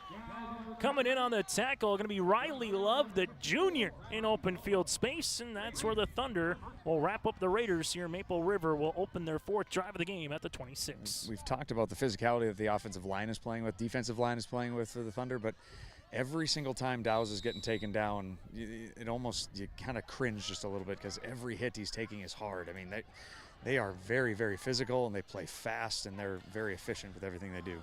As you'll see the I formation upcoming here, handoff. This one going to make his way Dow's with the stretch to about a gain of 7 yards on the play. Coming with a little tempo now. As Meeland will come up with the tackle. Dow's 6 carries, as this one will be for 21 yards. Down by 3 scores here under 6 minutes playing the City of Hope scoreboard in half number 1. As maybe thinking a stretch, not a pitch between the quarterback Bierke and alongside Dow's. That kind of looked to be a broken play. Hoots, it's a gain of 1. Yeah, I think it looked like they wanted to run more of an outside handoff rather than a toss. A little miscommunication, but he is really bothered right now. His right leg, something below his knee is really bothering him. Loss of 1 here in the senior. Dow's trying to, as best as he can on homecoming night, got this performance out right now for the Maple River Raiders. 3rd down upcoming, and outside of that first possession of the game where they got them on the hard count, Hoots, they really haven't converted on 3rd downs here. And, this would be an opportunity to maybe go hard count again, but you could hear from the sideline Hatton-Northwood watch the hard count. Bierke going to hand this one off as Warren going to get stuck at about the 34-yard line. It's a gain of 1, maybe 2 on the play. Brings up a 4th down and decision time here for Belke. Yep. And with how your defense is going, Hoots, whether you give the ball at the 33, punt it away with Dow's, who's maybe limping a little bit, you get 20 yards. I'm not sure if field position matters much at the current juncture. What's your best fake, Belke? I think that's the question right here. What's your best fake? Your up back is your backup quarterback. Could that be something maybe they look at? As we saw the hard count once, get it. See if they fake it or we'll punt here with Dow's. High snap, Dow's able to keep this one. Right-footed kick nearly gets blocked again. This one will be at the 50-yard line and take a Thunder bounce. And that one will be of a about 14-yard variety punt, and 4:12 left to play here in the second quarter. Hatton-Northwood a great starting field position, and the second straight possession they will start in positive territory. This is something they got to clean up here. The wind is picking up, and it is in Hatton-Northwood's favor. They got to protect against the long pass, but they also can't give up 6-7 yard bubbles too easy. I mean, it's been kind of pitch and catch here for the quarterback.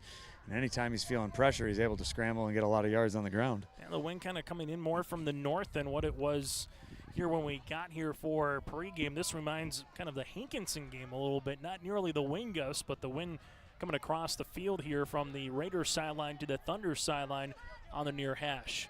Weston Anger, speed option again with Halverson. Anger going to keep, and Anger takes a pop. He does get a gain of about 1, but the one thing that Weston has done a really good job of, Hoots, he stretches that option play out, and he's constantly looking for the running back if there's a little crease to make the pitch. Yeah, the first time they ran that option play, Thompson was able to force that quarterback to pitch it within a half a second.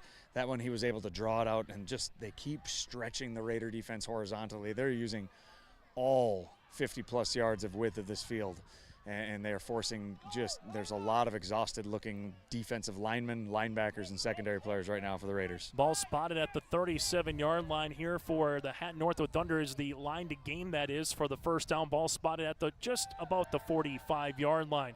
Ness going to step up. Ness going to QB keep it now at the 50-yard line to the 35, and the Thunder, nice play in open field on the way by Brennan Anderson, but not before it's a gain of 11. And again, we've seen Anger, we've seen Ness, and both have been reliable when they have taken the quarterback spot. I think he looked downfield and went, oh, where is the middle defender? Those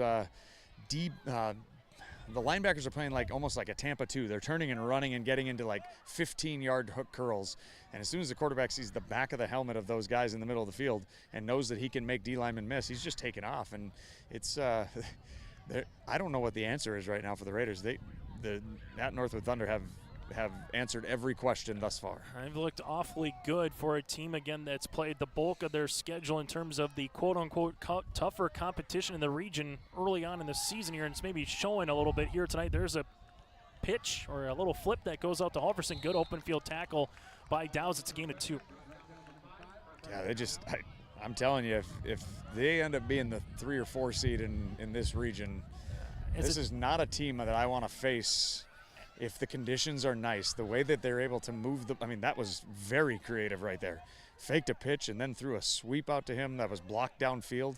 And I know it only came up with a couple yards, but if there's one missed tackle, he's scoring on that play right there. And that's all you can ask for in 9-man football is, hey, if you make this guy miss, you're scoring. As it stands now, they would be the 4 seed out of this region, losing to South Border Hankinson and Lemoore Litchfield Marion already this season for the Thunder. But what they have been able to do from those games, as we alluded to, is they've been able to score as Veer will get a loss of a yard. Timeout here by the Raiders. We'll break with them late in the first half here on the City of Hope scoreboard. Hatton-Northwood up by 20. In Hope, North Dakota, we aren't just a town, we're a community, one that you can be proud of, where you and your family can grow. With available jobs, affordable housing, a golf course and pool, the Sportsman Club, and great educational opportunities. There hasn't been a better time to join the Hope community, ideally located between Fargo, Grand Forks, and Jamestown. For more information, go to www.hopend.com. Live, work, and play in Hope, North Dakota. Right on cue on the City of Hope scoreboard, work and play in Hope, North Dakota. From job listings to housing options, you can search hopend.com. Again, it's hopend.com. So Coach Belke will take the timeout because Maple River doesn't get the ball to start the second half. So if you can make a stop here, have some time offensively, see what you can do. On the opposite side for the Thunder here, Hoots, you put the ball in the end zone, you start with the ball in the second half, you can be talking about mercy rule here early on the third quarter potentially. Yeah, this is a big 2 plays right here. They need to somehow force the offense of the Thunder off the field here. They haven't proven it yet, but they certainly could right here. Ooh, 2 people moving. Who jumped first? Was it Ticky or was it the right guard in Evans? And they'll say it's the right guard in Evans. The look to the heavens by the right tackle tells me that he probably moved first, but there definitely was movement by the Raiders. So 5 extra yards. The one thing the Thunder have done well tonight, yes, there's been 3 penalties for 15 yards, but the next play, Hoots, they've kind of taken advantage of it offensively, defensively. They got off the field after an encroachment penalty as they go to Schrader here on the near side. Schrader gets the boundary, 35, makes the man miss. So the 30 tight ropes the near sideline to the 29. Playing a little off coverage, and they will take it for a gain of 10. We know we're going for it on 4th down. Let's see if we can cut this thing in half with this play right here. And turned out they got 10, if not more. Now you almost have to, you got to cut down on that coverage and you know, you're going to take a risk that they beat you over the top, but you can't just allow them to play pitch and catch here and get the easy first down. 4 yards needed here for Hatton-Northwood. They need the Raiders 25 for the first down. You could really flip the narrative with a stop here and then something positive on offense. 1 wide receiver, left-handed side, trips to the right-handed side, and again with the look, just might say give it to Schrader one more time on the quick screen. They fake it to the quick screen. Anger going to keep it. Rolls to near side. Anger still looking. Now finds it to Halverson, who makes it an incompletion here at the 32-yard line. The Hatton-Northwood Thunder maybe wanted a delayed hit on that play to Halverson, but I'll say there was nothing there. Tell you what, Chase, I was the closest guy in blue. Okay. Over here, you had 2 guys standing wide open, and credit the defensive line from the Raiders. They got home and forced him to not be able to see those guys downfield, but you had 2 guys standing over here completely open. What they did, they faked the quick screen on the outside or the bubble, and they shot those potential wide receivers that normally block down the field. And those are the two that were opened, as Hoots were talking about. Raiders get the stand. Now they'll come out, handoff, fumble, ball's on the turf, and Dow's will pick it up at the 26. It's a loss of 3. Now you wonder how gutsy they're going to be here. They are going tempo, so they'll probably try to run a play here fast, and then if they don't get anything here, you might look to just run it on 3rd down and try to force them to either use a timeout or run this thing into half. Hatton-Northwood also has all 3 timeouts, so if you go quickly and you throw an incompletion here, all of a sudden you might give Hatton-Northwood the ball back one more time here before the end of the first half. Dow's on the jet.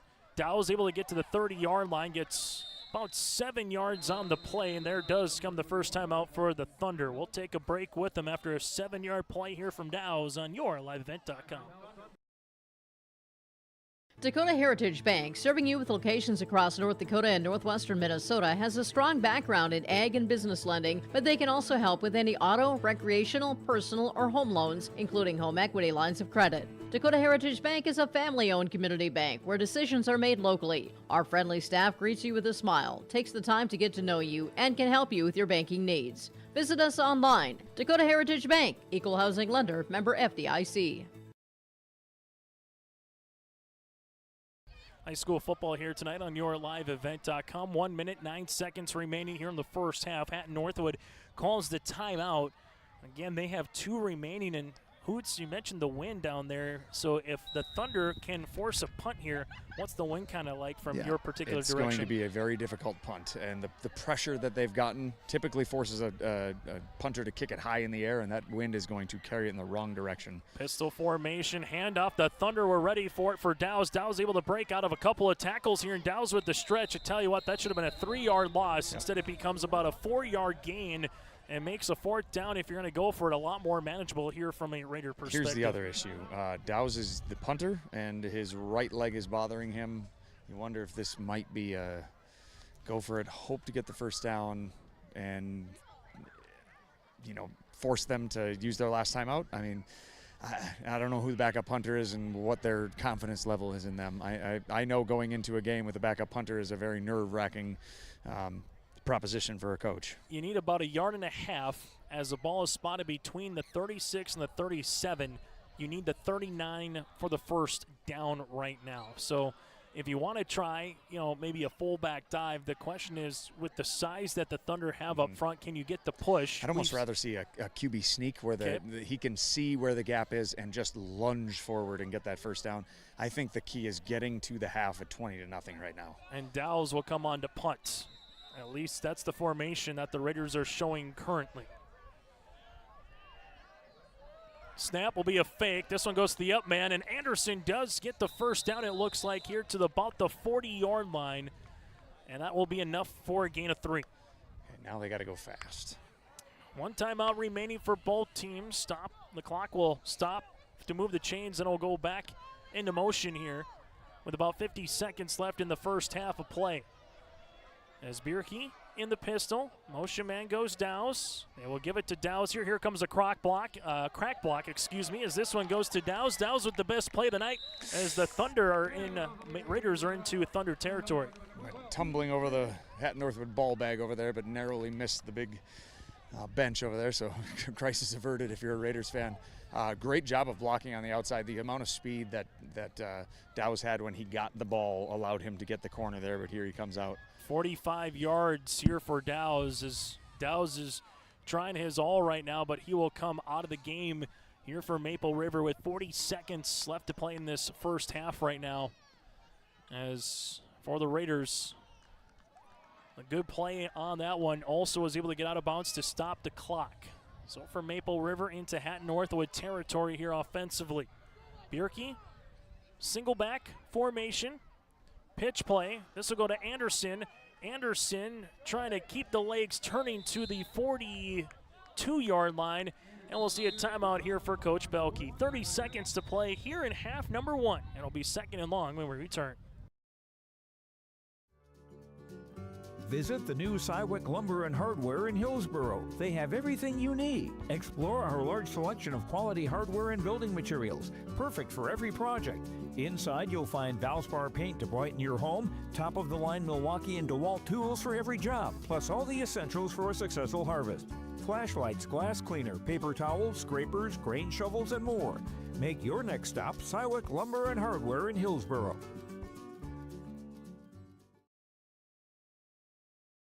Triple E Incorporated in Page is cheering on the Raiders as they compete on and off the court and field. They put in the effort to build a team with trust, experience, and the ability to accomplish their goals. The team at Triple E Incorporated is built the same way, with knowledge and experience, with timeliness and efficiency. For your next non-residential building project, go online to eeeinc.com or stop by the office in Page for more information. Make your next project a winner with the team at Triple E Incorporated in Page.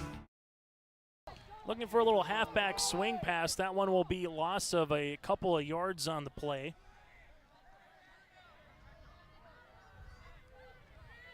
As the clock will continue to motion right now as it brings up a 3rd down and a long 12.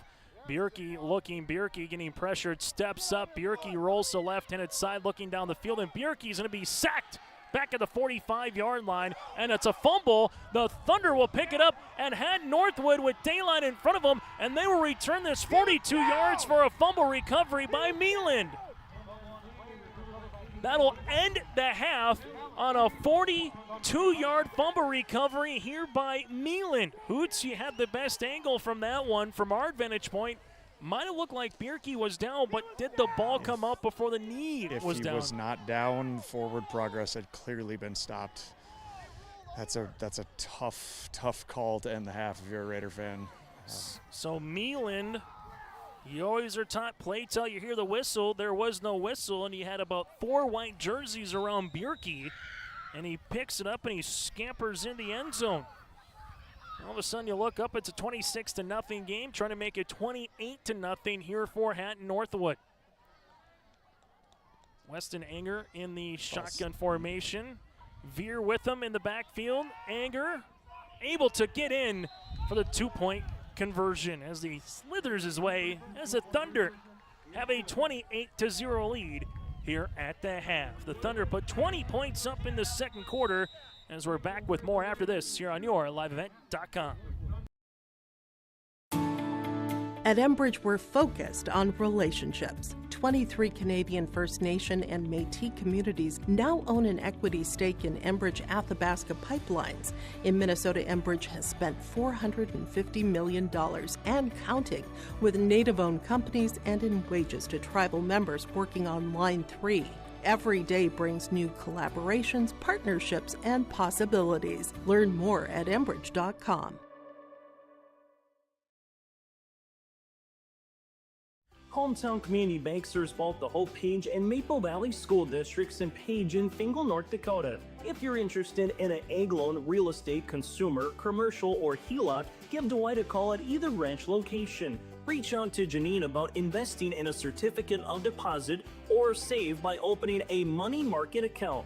Proudly supporting the Maple River Raiders and wishing the athletes and coaches a successful year. Hometown Community Bank is an equal housing lender and member of the FDIC. As we come back here with the homecoming court on yourliveevent.com. For Maple Valley, it's Lilo Richmond with Alexandria Ketterer and Hallie Bisset, with Hallie being the queen. Kobe Wisniewski, Damian Norrie, and Blake Thur, with Blake Thur being the king here for the Maple Valley side. While on the opposite side, you have Gabby Santrum for the Hope Page portion with Sophie Warren, and also Claire Irie, with Claire being the queen.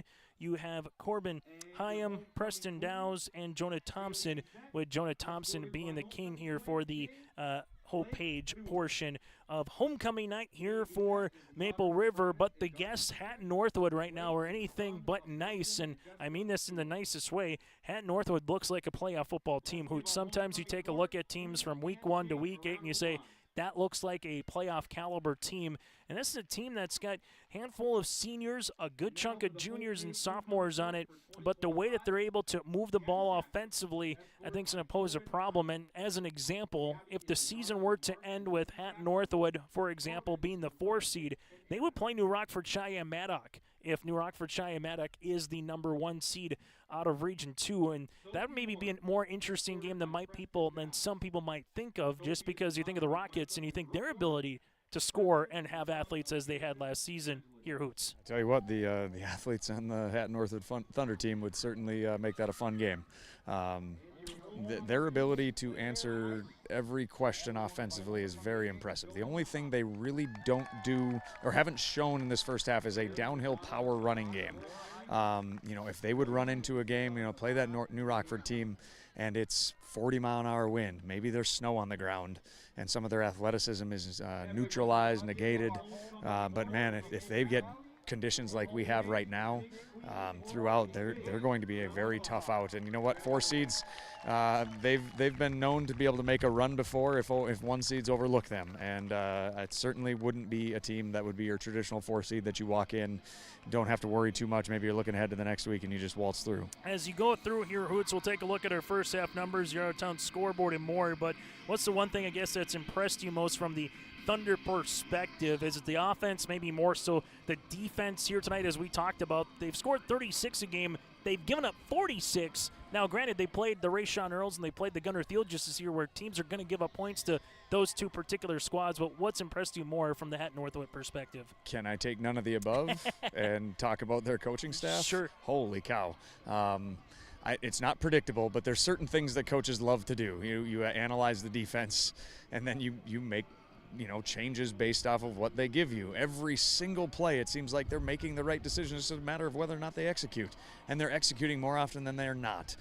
They're taking really good chances off of turnovers. They feel the momentum changing, and just like that, they take a big shot deep. I talked about when Dow's was hurt and he comes back in. First thing, hey guys, I don't care what the play call is. If 5's out there, we're going to test him on this play right here. Now, Dow stepped up and made a play, but we got to check to make sure he's okay first. And every single time, it's like, okay, it's 3rd and 14. Nobody's panicking. Let's get 8 or 10 right here, and then we'll go for it on 4th down, and we'll pick it up. Quarterback is schooled extremely well. Every time he sees the back of the helmet of anybody running down the middle of the field, he's taking off and running. He trusts his guys up front and takes off and gets big chunks of yardage. Every single phase right now is extremely well coached. I take C, the coaching staff. There hasn't been a ton of possessions in this game either. The Thunder with 4. They've capitalized on 3, then the fumble recovery for a touchdown. Maple River, they've had 3 punts, a pick, and a fumble so far here tonight, so 2 turnovers here for the Raiders. We'll take a quick break. When we come back after this, we'll take a look at the first half numbers, your out-of-town scoreboard, that and more here on your liveevent.com. Farmers, are you expanding, upgrading, or want to automate? Visit with the experienced staff at Hope Electric to learn about the latest electrical systems and the newest technologies that they have developed to make your operation more efficient. Get a custom system in place with features like iPad truck loading and remote view grain storage, touchscreen controls, hazard monitoring systems, and wireless cellular cameras to protect your assets. Hope Electric, serving the agricultural and commercial industry since 1978. Visit hopeelectric.com or call 701-945-2460. Hope Page Public Schools are committed to the development of all students by providing a high-quality education that is reflective of the strong values in our communities. The staff at Hope Page Public Schools work each day to enable and inspire students to achieve academic excellence and make positive contributions to our world. Learn more about Hope Page Public Schools by visiting hopepage.k12.nd.us. We are Hope Page, and we will change the world.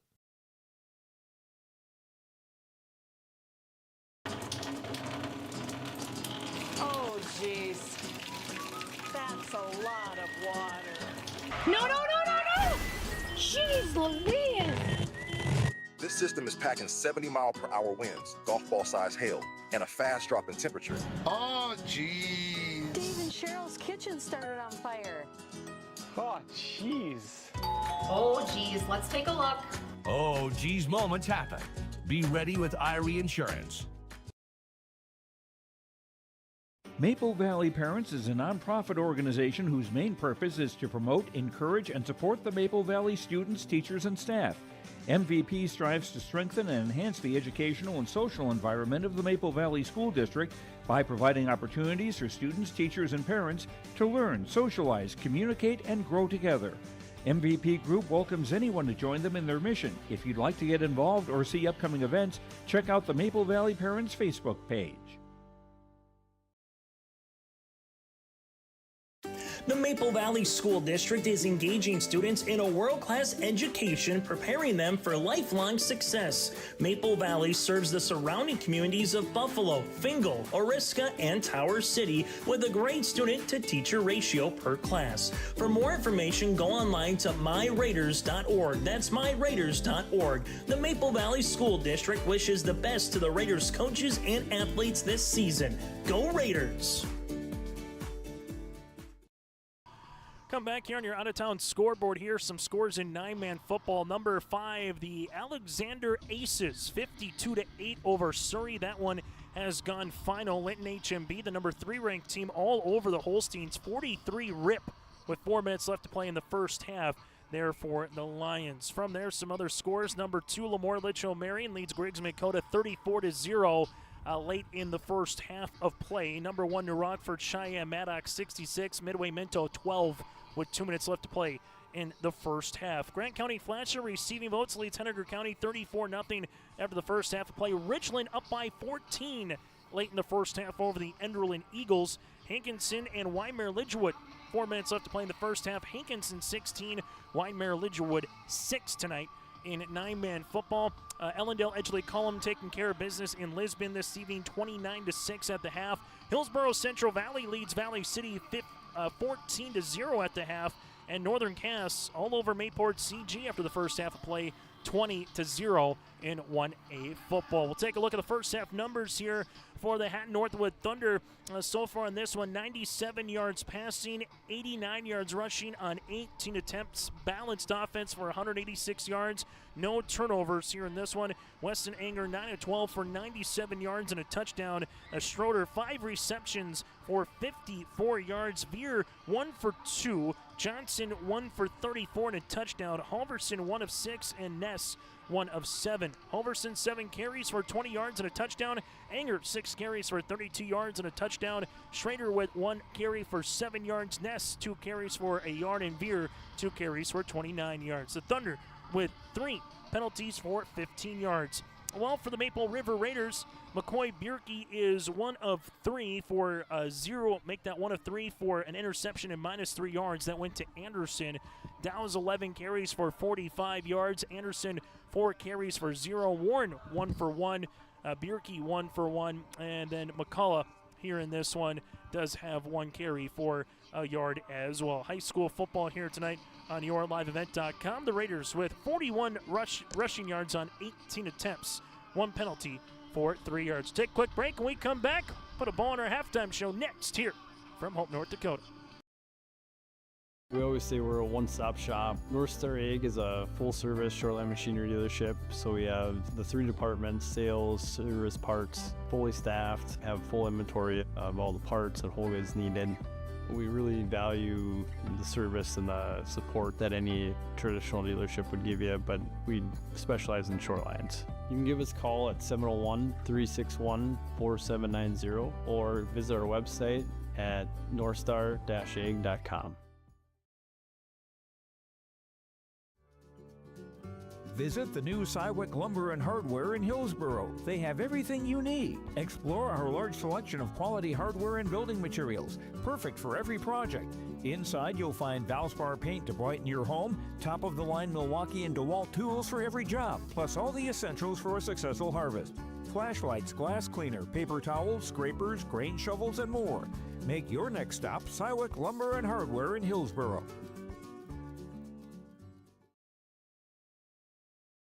Buying and selling heavy equipment at purplewave.com saves time and money. We handle all of the details, including pictures, videos, marketing, titles, and payments. It was almost immediately over the top with the customer service. I've just never ever experienced that before with any other auction service. They're constantly working for me as the seller, and I really like that. Purple Wave Auction is straight, simple, sold. For trusted news, weather, and sports from your community, look to R&J Broadcasting Incorporated, KRJB, KRJM, and KKCQ Radio, and rjbroadcasting.com. Hear local voices from local radio with news and information from the area. Your information stations, KRJB, KRJM, and KKCQ Radio, and rjbroadcasting.com. Local voices from local radio. Homegrown local radio is now worldwide with 24-hour streaming. Download the RJ Radio app to hear local voices from local radio with KRJB, KRJM, and KKCQ 24 hours a day from anywhere. You can listen to your favorite programs like the RJ Family Morning Show, local news, farm markets, music, high school sports, church services, more from anywhere. KRJB, KRJM, and 96.7 KKCQ is streaming on the RJ Radio app. Download it to your device and take us with you wherever you go. Updated scores in 9-man football, in 11 AA football here today. Number 5 Central Cass leads Wahpeton at the half 33-0 in Castleton. Grand Forks Central goes on the road and picks up a 41-38 win over Fargo South.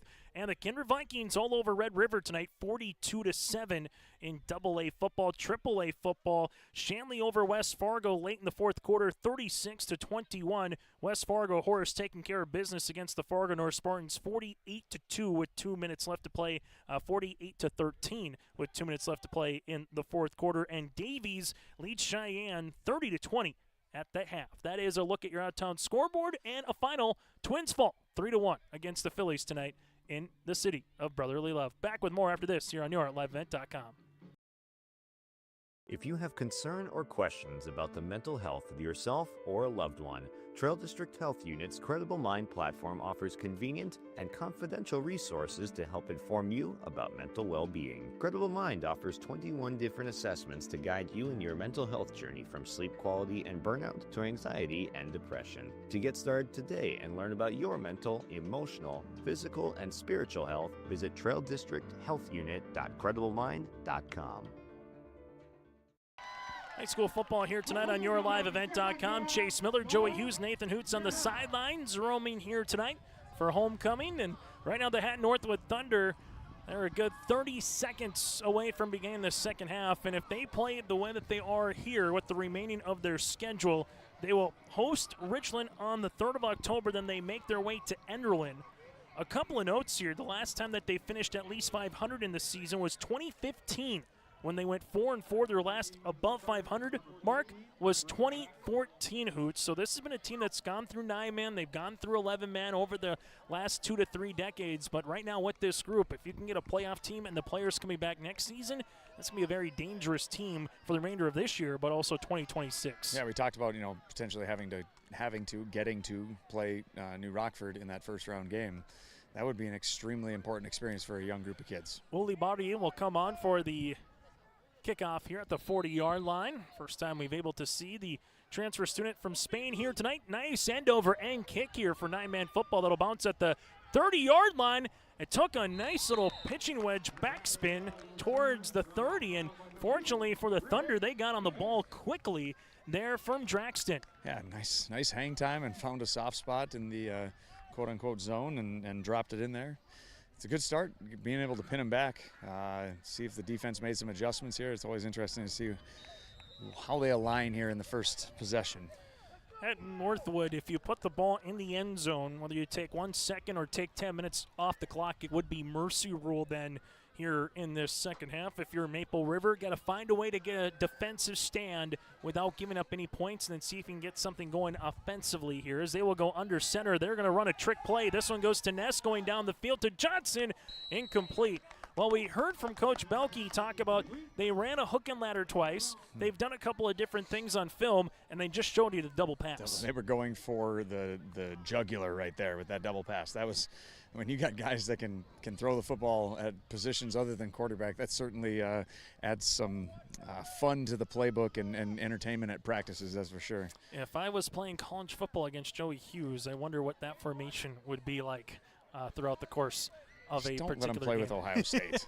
As this will be a shotgun formation. Handoff goes to Veer. Veer in the middle. Good open field tackle. That's right at the line on the way. Nicely done by the senior in Gabe Burnson. Open field tackle makes it 3rd and 9. There were not many plays in that first half where the first blue defender wrapped up and took down. More often than not, the Thunder ball carrier or receiver, whoever had the ball in their hands, was making the first guy miss.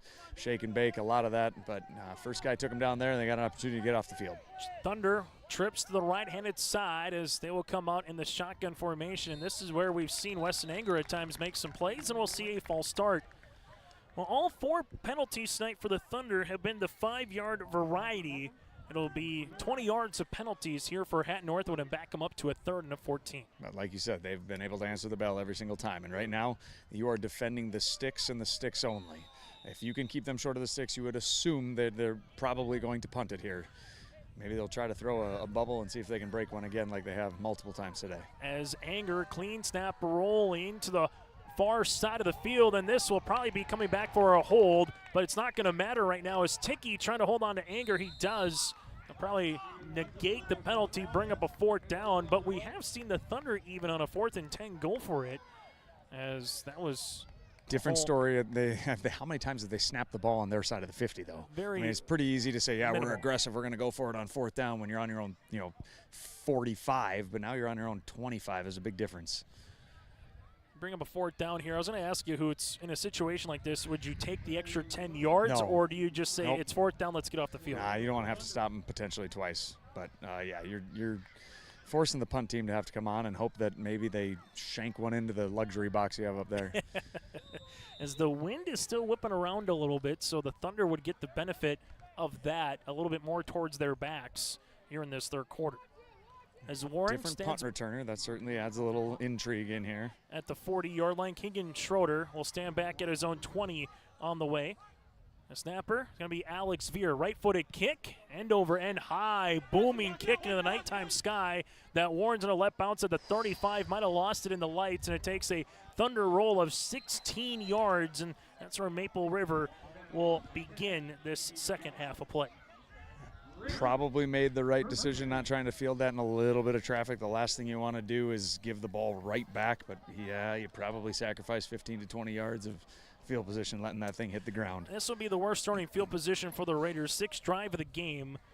The one good thing, if you're a Raider fan, that only took 70 seconds off the clock to get the ball, you made a stand. Now if you're the Thunder, a nice kick that flipped the field literally here, Hoots, on the opposite side. Yeah, I mean, I can't imagine if you go over and ask the coach right now, would you take a 28-0 final? They'd probably say absolutely yes. So playing field position is perfectly fine right now. As Bierke will be at the 19-yard line, hands this one off and trying to hurdle his way as Dowse gets a couple of yards on the play as Holden Halverson was able to make the tackle. It is a gain of about 4 yards.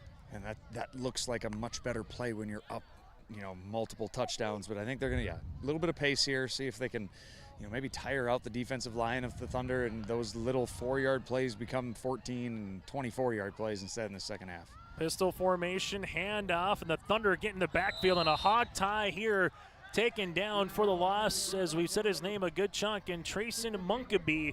Munkeby just wrapped up Dowse for a loss of, 5 yards. Definitely some miscommunication up front there. I think multiple guys went to go get linebacker and left the D-line right in front of them to go make a play. You can have one guy go get second level as long as you clean up everything up front, but you can't have multiple guys going to the second level. Meeland obviously has been a factor, but, you take a look at Munkeby, a junior at 6'2", 200 pounds. That's someone to circle for next season as well to be a train wreck. Wishbone formation, play action. Bierke throws the football as he got hit, and this will be incomplete. As guess who was in the backfield yet again in Munkeby, and that brings up a 4th down. Constantly bringing pressure. Every time the Raiders got to throw the ball, they are on top of Bierke before he can really get into a set. Sorry, everything's kind of blowing around here now. But yeah, they're constantly, every time they need a pass rush, they're coming with it and they're able to get home.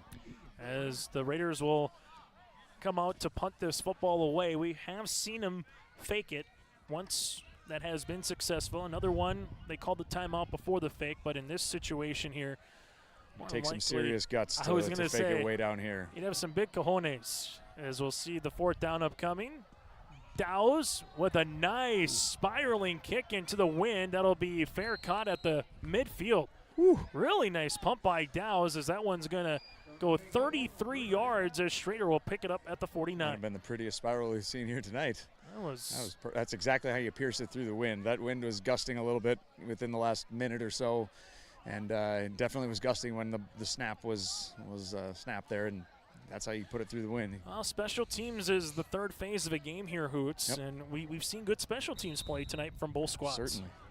Flipping the field, and that's about as good as you could ask for the Raiders right there when you're snapping it inside your own 20. So here comes the trips on the far side. We'll see if the bubble screen or you fake it, then you throw it down the field. Instead, they will come near sideline to Veer one-on-one. Warren misses open field tackle, and then nicely done by Anderson to come in and clap him down as he just spread the formation. And that's the first time we've really seen them come to the quick side on that trips here, Hoots, as they go to the opposite side. They've pretty much avoided the single side, and a lot of times it's been Dow's defending that single side, so it's kind of like, why would we go over there and throw it against their best defender? But then you get an opportunity. Like if Anderson doesn't clean that up, it's definitely a touchdown. As we'll see this shotgun formation again for the 5'9" junior at 160 pounds. Anger. This time we'll take the bubble screen as that'll go to Schrader. Does pick up a block, gets the 40 and gets wrapped up by Dowse, but it's a gain of 8 and a first down here for Hatton-Northwood. It comes down to angles when you have so much space in 9-man football and when a team wants to play spread. It just came down to Ian Lark attacked the inside shoulder of that slot receiver. If he attacks the outside shoulder, then that's going to force that receiver that catches that bubble to come back into the traffic. He attacked the wrong shoulder, forced everything to go to the outside, allowed him to get 7-8 yards, and moving on. And the Thunder will come out again with that trips. As you'll see this here with the Raiders, 5 guys right around the box. As they will try to run the Statue of Liberty play. Now Anger will throw down the field on a broken play. Has a man at the 10-5 end zone. Touchdown, Thunder. Aiden Johnson for 40 yards and a house call. And the Thunder now lead it 34-0. Chase, I've seen a lot of really cool play designs in my day. That is absolutely cracking the top 5. The fake Statue of Liberty throw down the field to the open receiver. That was fantastic. If that was to fake that you whiff on the Statue of Liberty, then you roll it. Like you said, you couldn't have drawn it up any better.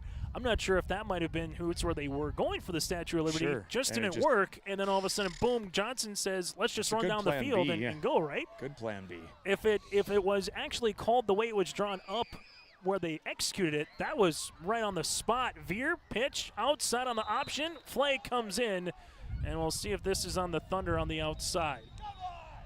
As they were trying to open it up a little bit there for Halverson to provide the block. And we'll see if it is on the Thunder, and if it is, you'll push them back. This will be holding on Hatton-Northwood, and you'll have to come on here and see what the Thunder will elect to do.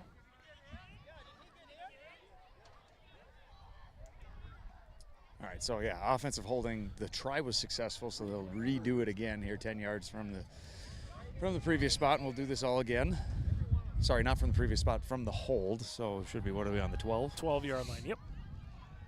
This time the Raiders on this bunch to the right-handed side, coming up a little bit more to apply some pressure. Hatton-Northwood, Weston Anger are going to be getting wrapped up potentially. Nope, finds a man. Johnson, 2-point conversion is good. It's 36-0. Thunder here on the City of Hope scoreboard. Stay up to date all year long with your live event from our social platforms with X, Facebook, and YouTube. From the latest coaches show to watch game broadcasts back on demand from earlier in the season. Search your live event on YouTube and hit subscribe. Outside the three-point arc. Pick and pop here with Spaeth into the left side corner. 3, good. For the complete and most up-to-date schedule throughout the year, head to our website at yourliveevent.com. Cywick Lumber and Hardware Hillsboro is completing post frame buildings 80 by 80, 80 by 160, even 80 by 200. Need an addition or shop reskin? Cywick Lumber and Hardware has all materials. They'll complete to your customized building requests. Bifold doors, hydro doors for farm buildings, and metal sailed steel for durable construction. Whether it's new, an addition, or a repair, every building project can be done with Cywick Lumber and Hardware Hillsboro. All materials, all in one place. Visit or call Cywick Lumber and Hardware Hillsboro. On the City of Hope scoreboard for Hatton-Northwood, the Thunder able to take just over 2 minutes and 5 seconds off the clock, 51 yards, a touchdown. Anger to Johnson that goes 40. Second touchdown reception between Anger and Johnson here this evening, 36-0 Hatton-Northwood, and the Thunder are at their season average in scoring here at 36 points. End over end kick. That's going to be picked up by Warren at the 12-yard line. Warren makes his way, has a crease, has some distance. Warren trying to go big. 50, 40. Warren at the 30 gets pushed out by Iverson, and the Raiders will start in the Thunder territory. Hey, there's a little bit of a spark that this sideline needed. Hopefully you could hear that just a little bit. There was a little bit of enthusiasm over here. Sometimes the worst thing to do on a kick return is drop the ball. And sometimes the best thing you can do on a kick return is drop the ball. Because those kickoff guys are running down their lanes, and then all of a sudden they're trained at a certain speed to go, and then they overrun it, and then you're off to the races. So first down and 10 upcoming here for the Maple River Raiders as Warren got loose in space. Iverson, if he didn't tackle him, that would have been a touchdown. But the Raiders will handle it here at the 27 wishbone formation. Dow's trying to break to the outside, and that's the one thing that the Thunder have done well here this evening. Hoots, they really haven't allowed the running backs of Maple River to get to the boundary too terribly much. They forced them back in on their help. It's a gain of 5 to 6 still for Dow's, but they're not giving up the big time play. They haven't run that sweep very often, and I think that's been primarily because of Dow's speed. I think has been negated a little bit with that right knee injury that he has. Oh, there we go, a sweep. Pitch play goes to Dow's. Dow's makes a cut at the 20, gets wrapped up on the play by Halverson. It is a gain of about 1, maybe 2, and brings up a third down. Yeah, like I said, though, I mean, the problem is that every time that they get those 3 or 4 yards, they've had several negative running plays, whether it's a poor snap that leads to bad timing or, multiple guys getting to the second level like they had on the last possession. They need to be able to string together 2 or 3 positive plays in a row, get some first downs. As Maple River getting reset here with the wishbone formation. Bierke will hand this one off to Dow's. Dow's has a lane in front of him as they're able to get and push the pile moving. They need it close to the 15. It looks like it's going to be a yard short of the line to gain, so a gain of 3. That was a rough spot if you're a Raider fan. Thought for sure you got to at least the 16, which would have been the necessary yardage to get that first down, but see if they can extend this drive with a 4th down conversion. As McCoy looking for dive. Bierke, see what happens here. Anderson lines up in that fullback spot. He will get it right up the middle. Anderson spinning his way inside the 1st and goal territory. Thompson trying to help him out, push him for another yard or 2. That'll be a gain of 10. Great play call. Love the old 32-31 dive right up the middle. You're able to take advantage of a one-gap defender on the nose and just run right off his tail and see what happens. So you'll get a 1st and goal opportunity here for Maple Rivers. They will come out in the wishbone formation. Pitch play to the far side. This time getting the edges. Dow's makes the stretch. Is he in? Touchdown, Maple Rivers. 7 yards out. Dow's with a house call. That'll be his 7th rushing touchdown of the season. Great answer there by the Raiders. Every play seemed to be positive, moving the ball. You were saying? Yeah. I like it when the team scores in the opposite end zone when I'm 110 yards away from that thing. First cannon blast of the night. That'll take some bugs away. Yeah, that's true. That smoke will settle in here in just a little bit. But anyway, like I was saying, multiple plays in a row that were positive. We were trying to ask for some positive plays to be strung together. They did that right there. By the way, I think the press box shook on that cannon blast. It's a 2-point conversion upcoming here for Maple River. Wishbone formation. Bierke will come out here, hand the ball off to Anderson. This time the Thunder are there. Anderson tries to stretch, unable to get it, but a new score on the City of Hope scoreboard. 4:17 left in the 3rd. Raiders down by 30 against the Thunder.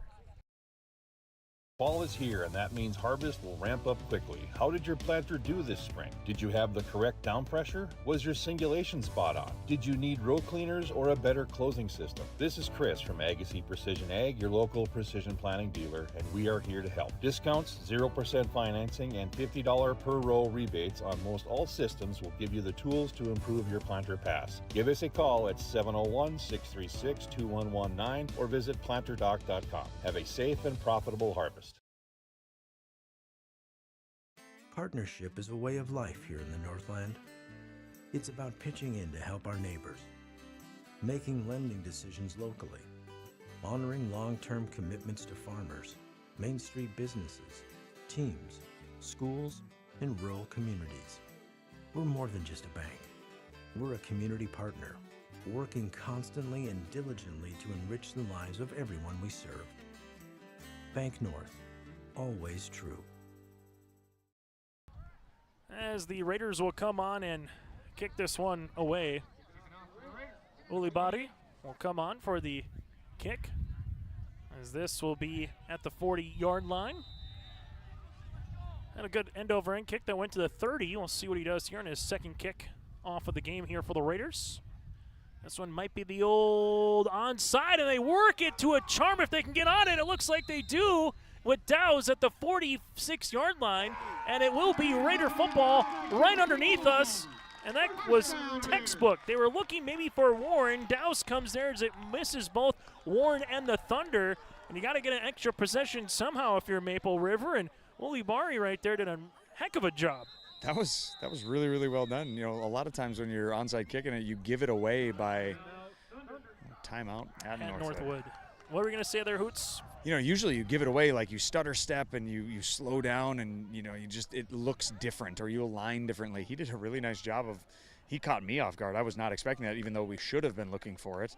And, you know, doesn't have a whole lot of experience over here in America. As we'll see this here, first down and 10, and those are little things within the game, right? We talked about both teams have played well special teams-wise, and, you know, you put that one on film and you'll say, hey, can you do this again going forward? And if you're the Thunder, you probably were saying, hey, be ready for some type of squib or something short because you're down by so many possessions that you got to try to, if you're Maple River, get an extra possession or two there, Hoot. So that might be the old call if you're Brian Quinn going, hey, just because you're looking at the scoreboard, you're up by 30, this game by no means is done midway through the third quarter. Usually you see those types of timeouts in basketball, the momentum stopping. Hey, guys, focus, please. I don't care how the first 2.5 quarters went. The last 2 minutes have not gone our way. It's time to, you know, strap it up, be ready to go, focus. Every rep's got to be both mentally and physically focused. As Maple River will utilize this here, first down and 10, ball spotted at the Hatton-Northwood 46-yard line. For the first time tonight, the Raiders will start in positive territory past the 50. This one goes to Dow's. Dow's gets tackled. It's about a gain of 3. Halverson, as much as we've talked about him at times offensively, he has been a lot of places for the sophomore defensively. Yeah, they've done a really good job. There's been probably 3 or 4 times tonight where it's been, you know, a shoestring tackle keeping him from getting another 8 to 10 yards. And that one right there, he had quite the gap if that tackle wasn't made. As we'll see this one, Dow's the motion man. Dow's on the jet. As they're able to pick up a block to the outside, here comes Anderson. Flag comes in, and Dow's will make his way to the 26-yard line. We'll see what the flag is, sometimes of where it might be. Oh, no. Drop block. That's a big one. As the penalty will be on Maple River here. As the white hat here and Eric Ripley given the explanation for the particular call. That was at the 45-yard line. So negate the sweep to Dow's. This will be a chop block. And they'll make it from a 15-yard penalty from the spot of the foul, and we'll replay second down.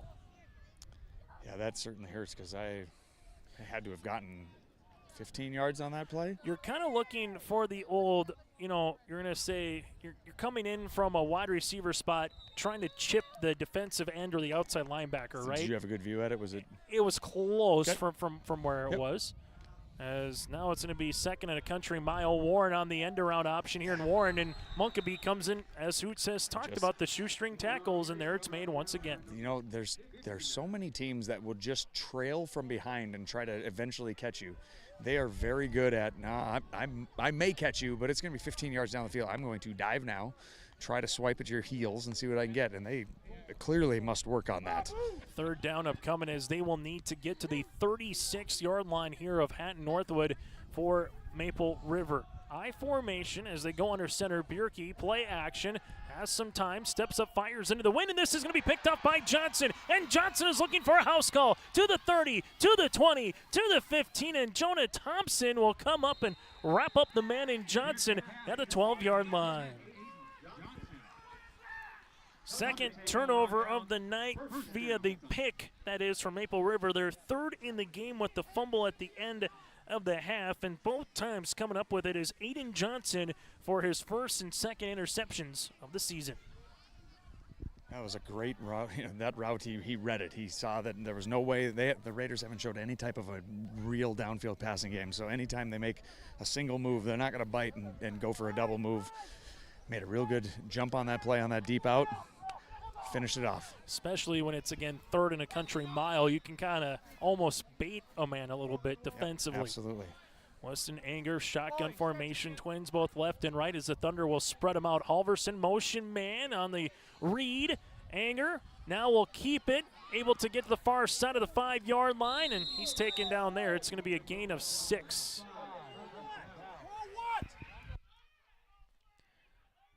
As you're going to see Anger, 8 carries for 41 yards. This one definitely chippy a little bit, as you're hearing both fan bases asking for a hold or something maybe after the whistle. There were some extracurriculars way behind the play on that pick. And, guys' emotions get pretty high when you think you're starting to make a little bit of a run at them, and then a big play goes negatively for you. Things go south in a hurry. You never know what's going to happen behind the play. As we get a officials timeout here is coming off will be Weston Anger. Anytime you get an officials timeout, you might see if it's a blood or possibly just a situation. Yeah, I said blood on the hand. Yep. I was going to say that or a uniform at times. Yep. It looks like there'll be some blood, so Weston will have to come off, which means Ryder Ness, and Ryder's had a handful of snaps here so far at the quarterback spot, will be to Schrader on a fullback dive. Schrader gets close to the line of gain that he needed. Looks to be just shy, brings up a 3rd and 1. Just short, so you got a lot of downs to play with here. Schrader, 2 carries for 10 yards, 6 receptions for 62 yards, and I think that just shows you between Ness and Schrader Hoots, they can line up guys in a multitude of formations. This is the question that I need answered by this Thunder team. Can they just turn around, hand it off, and just smash it in the end zone right here? They play everything horizontally. They need to get 2 yards straight downhill here. 3rd and 1, they can get the first, but like Hoots is talking about, they want 2 for a touchdown to Veer. Veer makes a man miss. Veer looks to cut back in, and Veer sneaks in for the touchdown from 2 yards out here for Alex Veer. He'll get the rushing score. 5 carries, 35 yards, and a rushing touchdown here for Veer, and it's going to be a 42-6 ball game here in the 3rd quarter. As the Maple River bench right now, particularly with the coaching staff, talking with the far sideline official, asking for a holding call, and they've been talking about it once or twice throughout the course of this 3rd quarter as well. I don't think they liked how after he finished the play, he laid on him for the entirety of the play. I know that's very much discouraged. As the 2-point conversion is upcoming, Ness under center hands this one off. As we'll see it, there's going to be a flag on the play, and we'll see who and where it is. If it's on the Raiders, 2-point conversion's good. If it's on the Thunder, it will be. They'll move it back. 6 penalties for now 40 yards here for the Thunder. And the 2-point conversion will be upcoming. Hatton-Northwood is definitely an aggressive bunch of blockers. They're doing a really good job of controlling the line of scrimmage. And that one just got a tad too aggressive and a little handsy, and now they get to do it again from the 12, and the last time it worked just fine for them. As the Thunder will come out with that same formation, Ness will go under center. Halverson will dot the I. Ness takes the drop. They will motion 4 out in the pattern. They'll flip it near side to Halverson. Halverson in the end zone for the 2-point conversion. So you float him to the right. Halverson leaks out to the left, and they get the 2-point 3 seconds left to play here in the third quarter. 44-6 in favor of the Thunder. Growers, prepare your fields and yields against the wet conditions for 2025 and beyond with a drain tile project from Chad's Excavating out of Mayville. Drain tiling will improve and increase your yields and land values for years to come. Chad's Excavating provides free, detailed estimates, and with over 40 years of combined success, they provide professional installation and service. Call Chad today to prepare for your future and any questions that you might have. That's Chad's Excavating out of Mayville, helping farmers grow. High school football tonight here on YourLiveEvent.com for the Hatton-Northwood Thunder. But a lot of positives here offensively as they have had 7 possessions here in this game. They've had 5 touchdowns. You get a defensive touchdown as well. Turnover on downs and a punt. It's been, I think the word would be efficient here tonight to describe the Hatton-Northwood offensive performance and what they've been able to do so far in this contest, Hoots. Yeah, just the ability to do virtually everything. They don't have that downhill back. That's still what I'm looking for. But everything else, I mean, they know they got to get 10 or 12 yards, and they're willing to throw the ball behind the line of scrimmage because they know their athletes are good enough to be able to go and make a play, just like they have the last 2 possessions. It's a 2-point conversion from the 12-yard line. They don't even flinch. As Maple River getting their last guy out on the field here, they got 9. They'll put this ball on the tee, and this looks to potentially be the final play of the third quarter as Iverson will put this one on the tee in a game that's nearly an hour and 40 old. Iverson, line drive, end over end kick. That's going to split the 2 up, man. They're going to roll to the 3-yard line. Anderson will pick it up there as Anderson makes his way to about the 20. That's how we'll end our third quarter of play. Raiders will start with the ball at the 20 when we return here in quarter number 4. In Hope, North Dakota, we aren't just a town, we're a community, one that you can be proud of, where you and your family can grow. With available jobs, affordable housing, a golf course and pool, the Sportsman Club, and great educational opportunities. There hasn't been a better time to join the Hope community, ideally located between Fargo, Grand Forks, and Jamestown. For more information, go to www.hopend.com. Live, work, and play in Hope, North Dakota.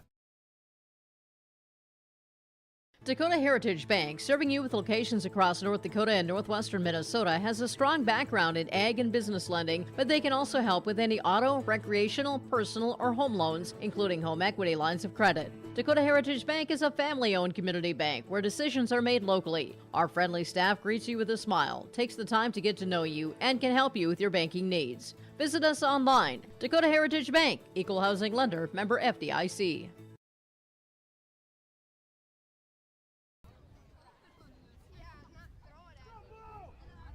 High school football here tonight on YourLiveEvent.com. 44-6, 12 minutes left to play here. Jace Miller, Nathan Hoots, Joey Hughes with you on Your Live Event. As they'll come out past this one. This is going to be caught by Dowse. Nice one-handed play by Dowse and gets to about the 34-yard line, gain of 14. Real good snag right there. Get some positive momentum here going into the fourth quarter. See if we can get this thing back under that beloved 30-point mark. As you're going to see Maple River go a little sugar no huddle. What they've done a good chunk of the chances here today. As we'll come back, pitch play to the far side. Dowse gets past the 35, and a flag will come in here at the 36-yard line. And we'll see what the penalty is on. I think it's going to be a hold from behind, based on the commentary coming over from Hatton-Northwood sideline. And it will be.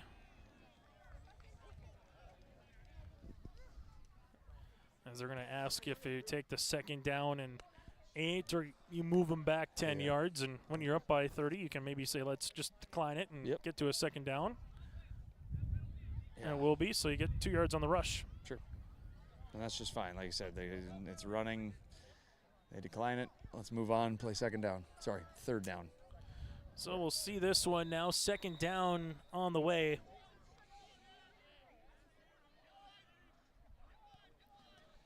As this one will keep it with Bierke, and Bierke going to get taken down up high and down low. Brings a 3rd and 8. A little miscommunication. I think Bierke was looking to run a little wing end around with the wing back would be my guess, and then I don't know. I haven't seen, Bierke hasn't thrown the ball the greatest this year, but it's been few and far between when he's messed up who he's supposed to hand the ball to. He's done a really nice job, and I think that's probably why he has the job.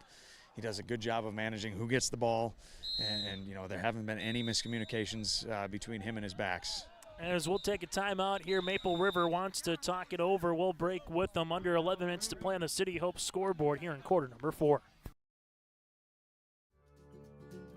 Visit the new Cywick Lumber and Hardware in Hillsboro. They have everything you need. Explore our large selection of quality hardware and building materials, perfect for every project. Inside, you'll find Valspar paint to brighten your home, top-of-the-line Milwaukee and DeWalt tools for every job, plus all the essentials for a successful harvest.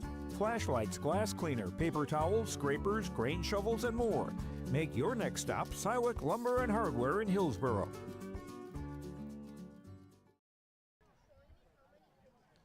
Make sure you stay tuned to our post-game show here tonight on YourLiveEvent.com. Your out-of-town scoreboard, final numbers, and we'll hear from the victorious team as well. That and more is still to come on the post-game report before we bid you adieu here on YourLiveEvent.com. And days like today. Adieu, a very, very good first Wordle word, if you're a Wordler. Ooh, very good first word. I'm not a Wordle guy. How much would that go in Scrabble? Okay, but here comes the punt on the way for Dows. Right-footed, end-over-end, high kick. Gonna take a bounce, a Raider bounce to 35 and down there. So Dows able to get a punt of 30 yards, and that's where Hatton-Northwood will start with the football with 10:40 left in the fourth. You're a Scrabble guy, but not a Wordle guy? I'm not really a word guy in general. Yeah, that's why you do what you do. You use words. As the Thunder will handle it here at the 35-yard line. Here's their scenario so far for the Thunder in terms of their drives: a punt, a touchdown, and a touchdown here in the second half. Very efficient, like you said, and I think that punt was the only unsuccessful drive they've had other than the turnover on downs right before the half. Yep.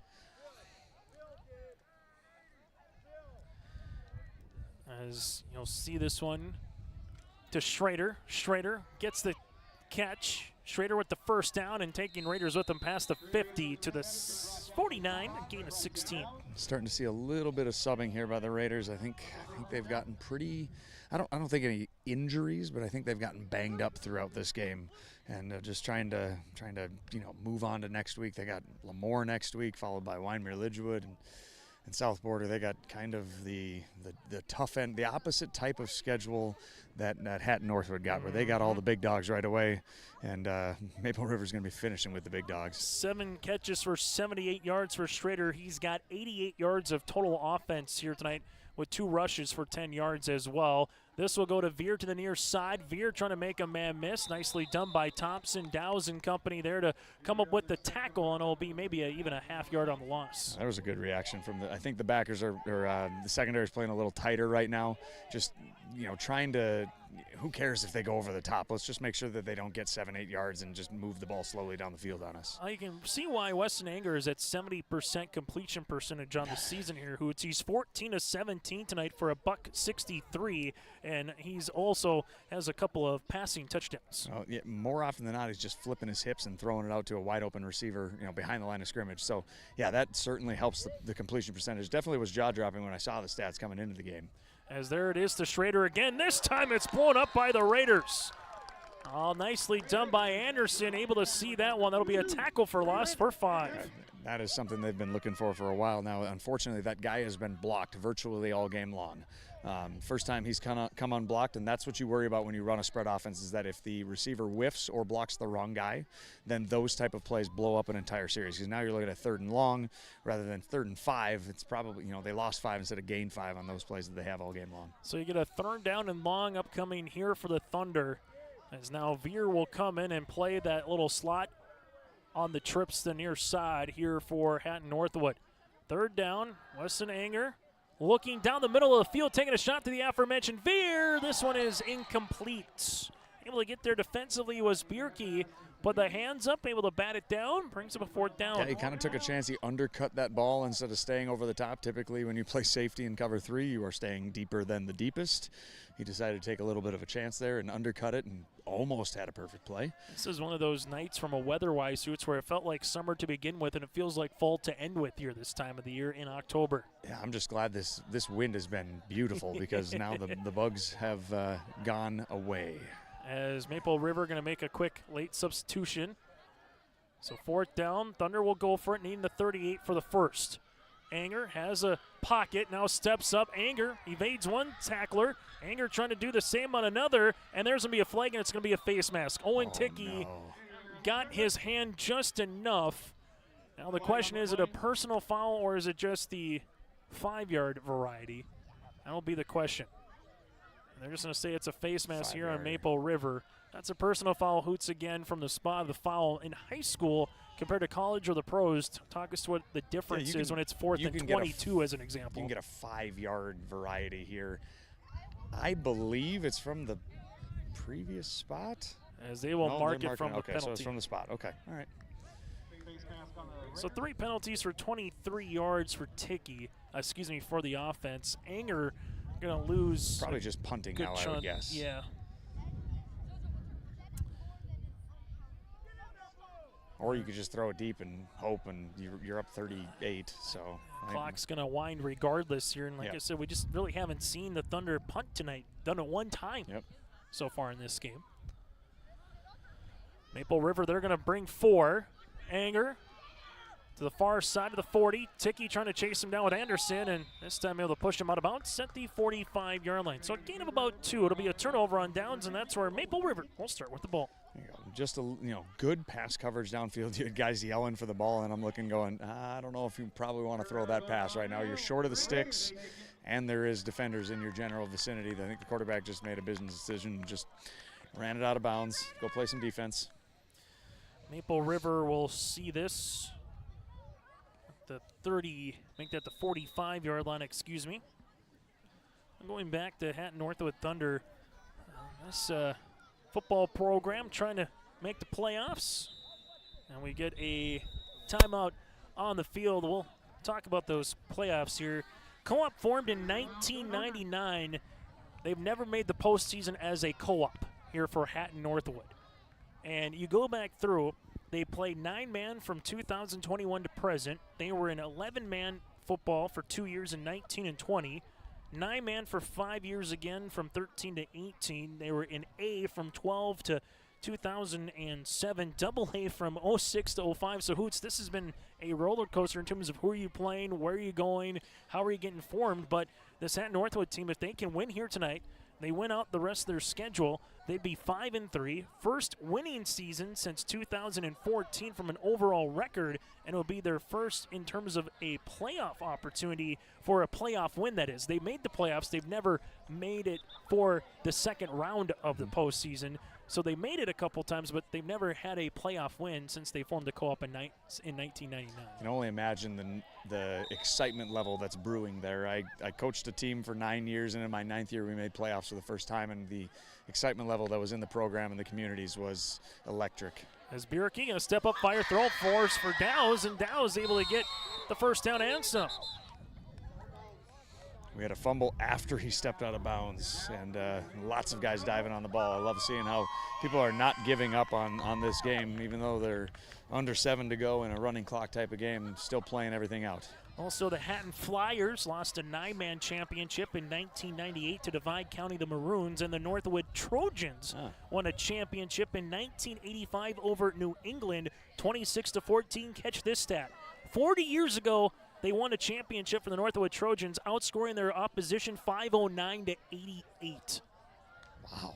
As this will be Bierke, flips it near side incomplete to Dow's. Always kind of fun when you're able to their defensive coordinator was probably upset with those 88 points too. Always kind of fun when you can kind of go through the history, Hoots. Obviously, Maple River with what Maple Valley and Hope Page have done. Hatton-Northwood here again. They've been together for now 26 years. They made the playoffs, but never won a playoff game. Were they on their own before they co-opted, or were they in Hatton different Flyers co-ops? and Northwood Trojans. So they were separate and then came together, and this is their only co-op? Very good.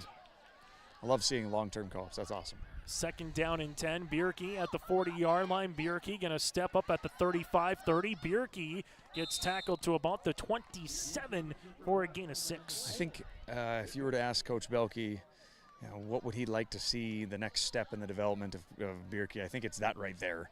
He did a good job of identifying nobody's open, found the lane, tucked it, took care of it, and got positive yardage rather than going horizontally and end up losing yardage and it, being 3rd and 11. Now it's 3rd and 4, and you have an opportunity with your running type of offense to get this first down. Bierke going to clap his hands, looking down the field. It's a bubble screen that's going to eventually make its way to Warren, and Warren shot out of a cannon to the 20 to gain a 7. I like that. I think that was a very slow developing bubble play. If you're not a bubble team, bubble is hard. Even though it looks really easy, if you don't rep it a lot, it's hard. And I think they just showed that, hey, we don't do this very often. We're going to try it. Those receivers held their blocks for a very long time. And then, like you said, Warren looked like he got shot out of a cannon there, exploded for that first down. Yeah, got north to south in a hurry as the Raiders are trying to see if they can get their second touchdown of the game with under 5 minutes to play here in the fourth quarter. Dow's to the outside. Dow's makes a man miss, gets to the 15-yard line, and Preston gets wrapped up at the 11. It's a gain of 9. I really like how they run that jet sweep. So many teams run jet sweep, and the only blockers they have are maybe the tight end trying to seal that end, and then a receiver or two standing out. They get Anderson, the fullback, out in front of him. It's a timing play. They obviously rep it a ton in practice, but it's a timing thing. Now you have tight end blocking end. You have a receiver out there blocking one guy, and you have the lead back. It's the Belke bobsled version. Schrader and Anger in on the tackle. Bierke steps up, fires, looks for Dow's, and completes. That was looking for Dow's at about the 7-yard line. Clock will continue to run again with mercy rule. Here's what's up next. Hatton-Northwood will host Richland for their final home regular season game, while the Raiders will head to Lemoore. Go ahead, Hoots. Yeah, I was just complimenting Anderson on his blocking on the previous one. He needs to be very careful on that play right there as he was blocking down the field while the pass was being thrown. I don't think high schoolers officials are really looking for offensive pass interference there, but it's certainly something that he needs to be aware of. Anderson able to get up the first down on a fullback dive for 4 yards. Anderson, his last 2 attempts, 10 yards and 4 yards, 4 carries for now 14 yards here in this contest. The game, we know who is going to win, but this is important. You still want to try to punch this one in, get into double digits, have a little positive momentum from your offense. Maybe you can build on that next week. Trips the right-handed side. Bierke looking. They're going to flip it out to Anderson, and then Hatton-Northwood did it well. Halverson going to get injured here on the play as he will come off holding his shoulder, but the Thunder were ready for Anderson to leak out into the boundary, Hoots. And Anderson, fortunate that he actually did get a yard on the play. And this is where it gets tough. Maybe as a defensive coordinator, your goal is to keep them in single digits, but you also want to make sure that you don't get any nicks and cuts here in a game that's not in doubt. Bierke, pitch play. This goes to Dow's. Dow's going to get hit up high, and he will get wrapped up on the outside, and he's had 2 pick sixes for a touchdown. Aiden Johnson with the tackle.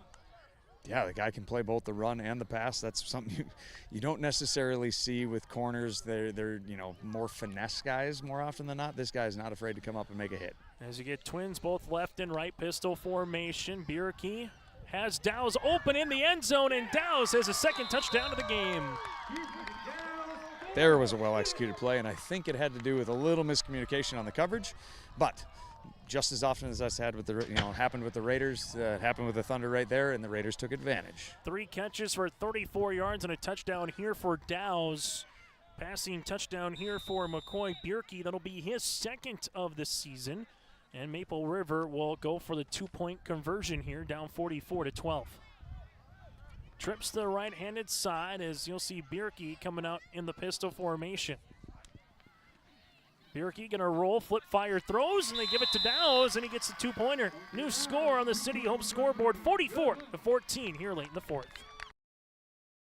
Triple E Incorporated in Page is cheering on the Raiders as they compete on and off the court and field. They put in the effort to build a team with trust, experience, and the ability to accomplish their goals. The team at Triple E Incorporated is built the same way, with knowledge and experience, with timeliness and efficiency. For your next non-residential building project, go online to eeeinc.com or stop by the office in Page for more information. Make your next project a winner with the team at Triple E Incorporated in Page. At Enbridge, we're focused on relationships. 23 Canadian First Nation and Métis communities now own an equity stake in Enbridge Athabasca pipelines. In Minnesota, Enbridge has spent $450 million and counting, with Native-owned companies and in wages to tribal members working on Line 3. Every day brings new collaborations, partnerships, and possibilities. Learn more at Enbridge.com.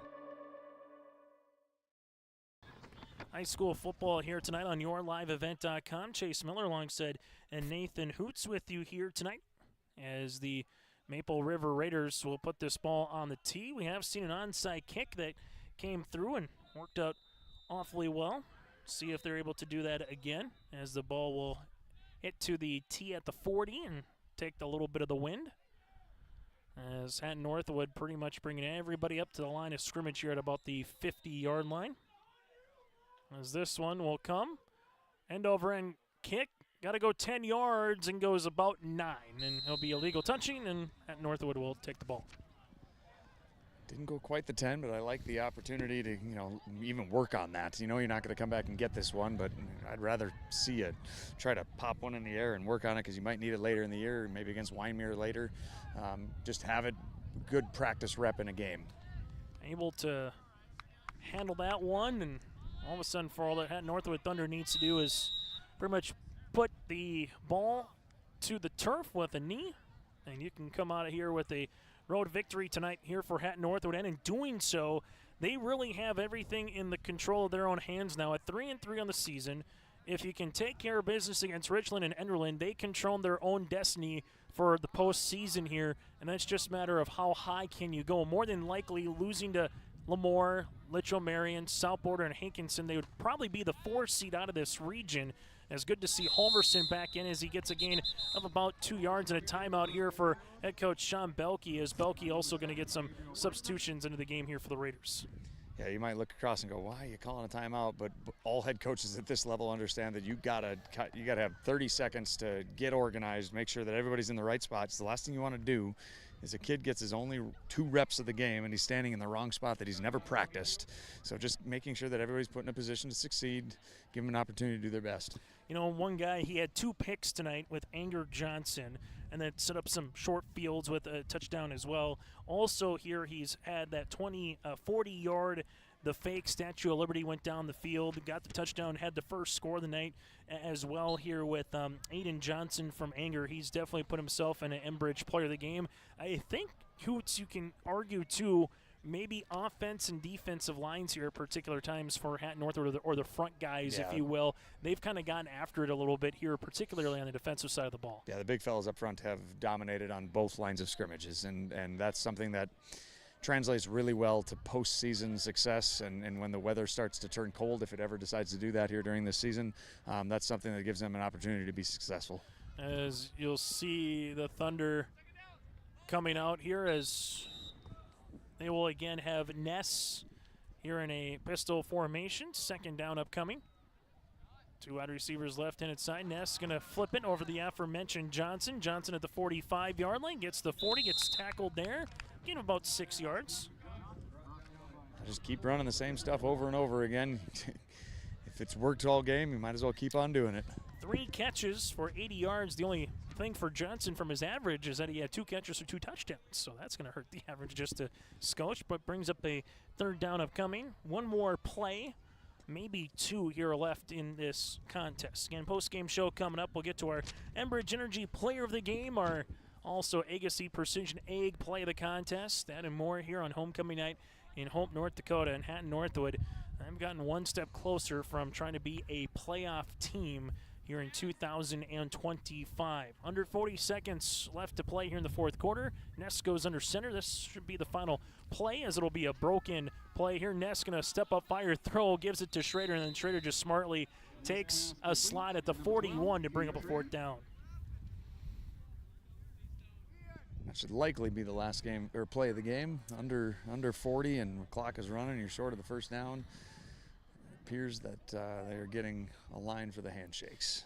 As Hatton-Northwood here tonight, just a well-balanced diet across the board, scoring 44 points. 8 points in the first, 20 in the second, 16 in the third, for the Raiders. Scoreless in the first half, 6 points in quarter number 3 and 8 in quarter number 4 in a game that goes just over 2 hours and 1 minute here tonight in Hope, North Dakota. Hatton-Northwood improves to 3-3 on the season with a 44-14 win over Maple River. The Raiders drop to 2-3. Maple River will have their next game at Lemoore Lecho Marion on the 3rd and host Waimea Ridgewood on senior night on the 10th. While for Hatton-Northwood, they will have their final home game of the season hosting Richland and travel to Enderlin on the 10th of October. Back with our post-game show after this here in Hope, North Dakota.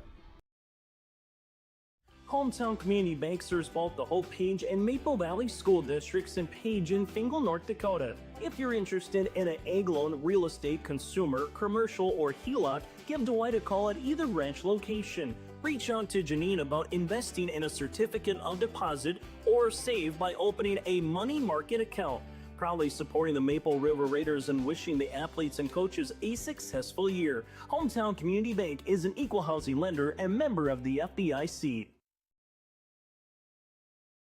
Farmers, are you expanding, upgrading, or want to automate? Visit with the experienced staff at Hope Electric to learn about the latest electrical systems and the newest technologies that they have developed to make your operation more efficient. Get a custom system in place with features like iPad truck loading and remote view grain storage, touchscreen controls, hazard monitoring systems, and wireless cellular cameras to protect your assets. Hope Electric, serving the agricultural and commercial industry since 1978. Visit hopeelectric.com or call 701-945-2460. Hope Page Public Schools are committed to the development of all students by providing a high-quality education that is reflective of the strong values in our communities. The staff at Hope Page Public Schools work each day to enable and inspire students to achieve academic excellence and make positive contributions to our world.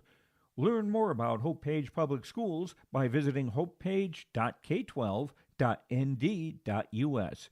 We are Hope Page, and we will change the world.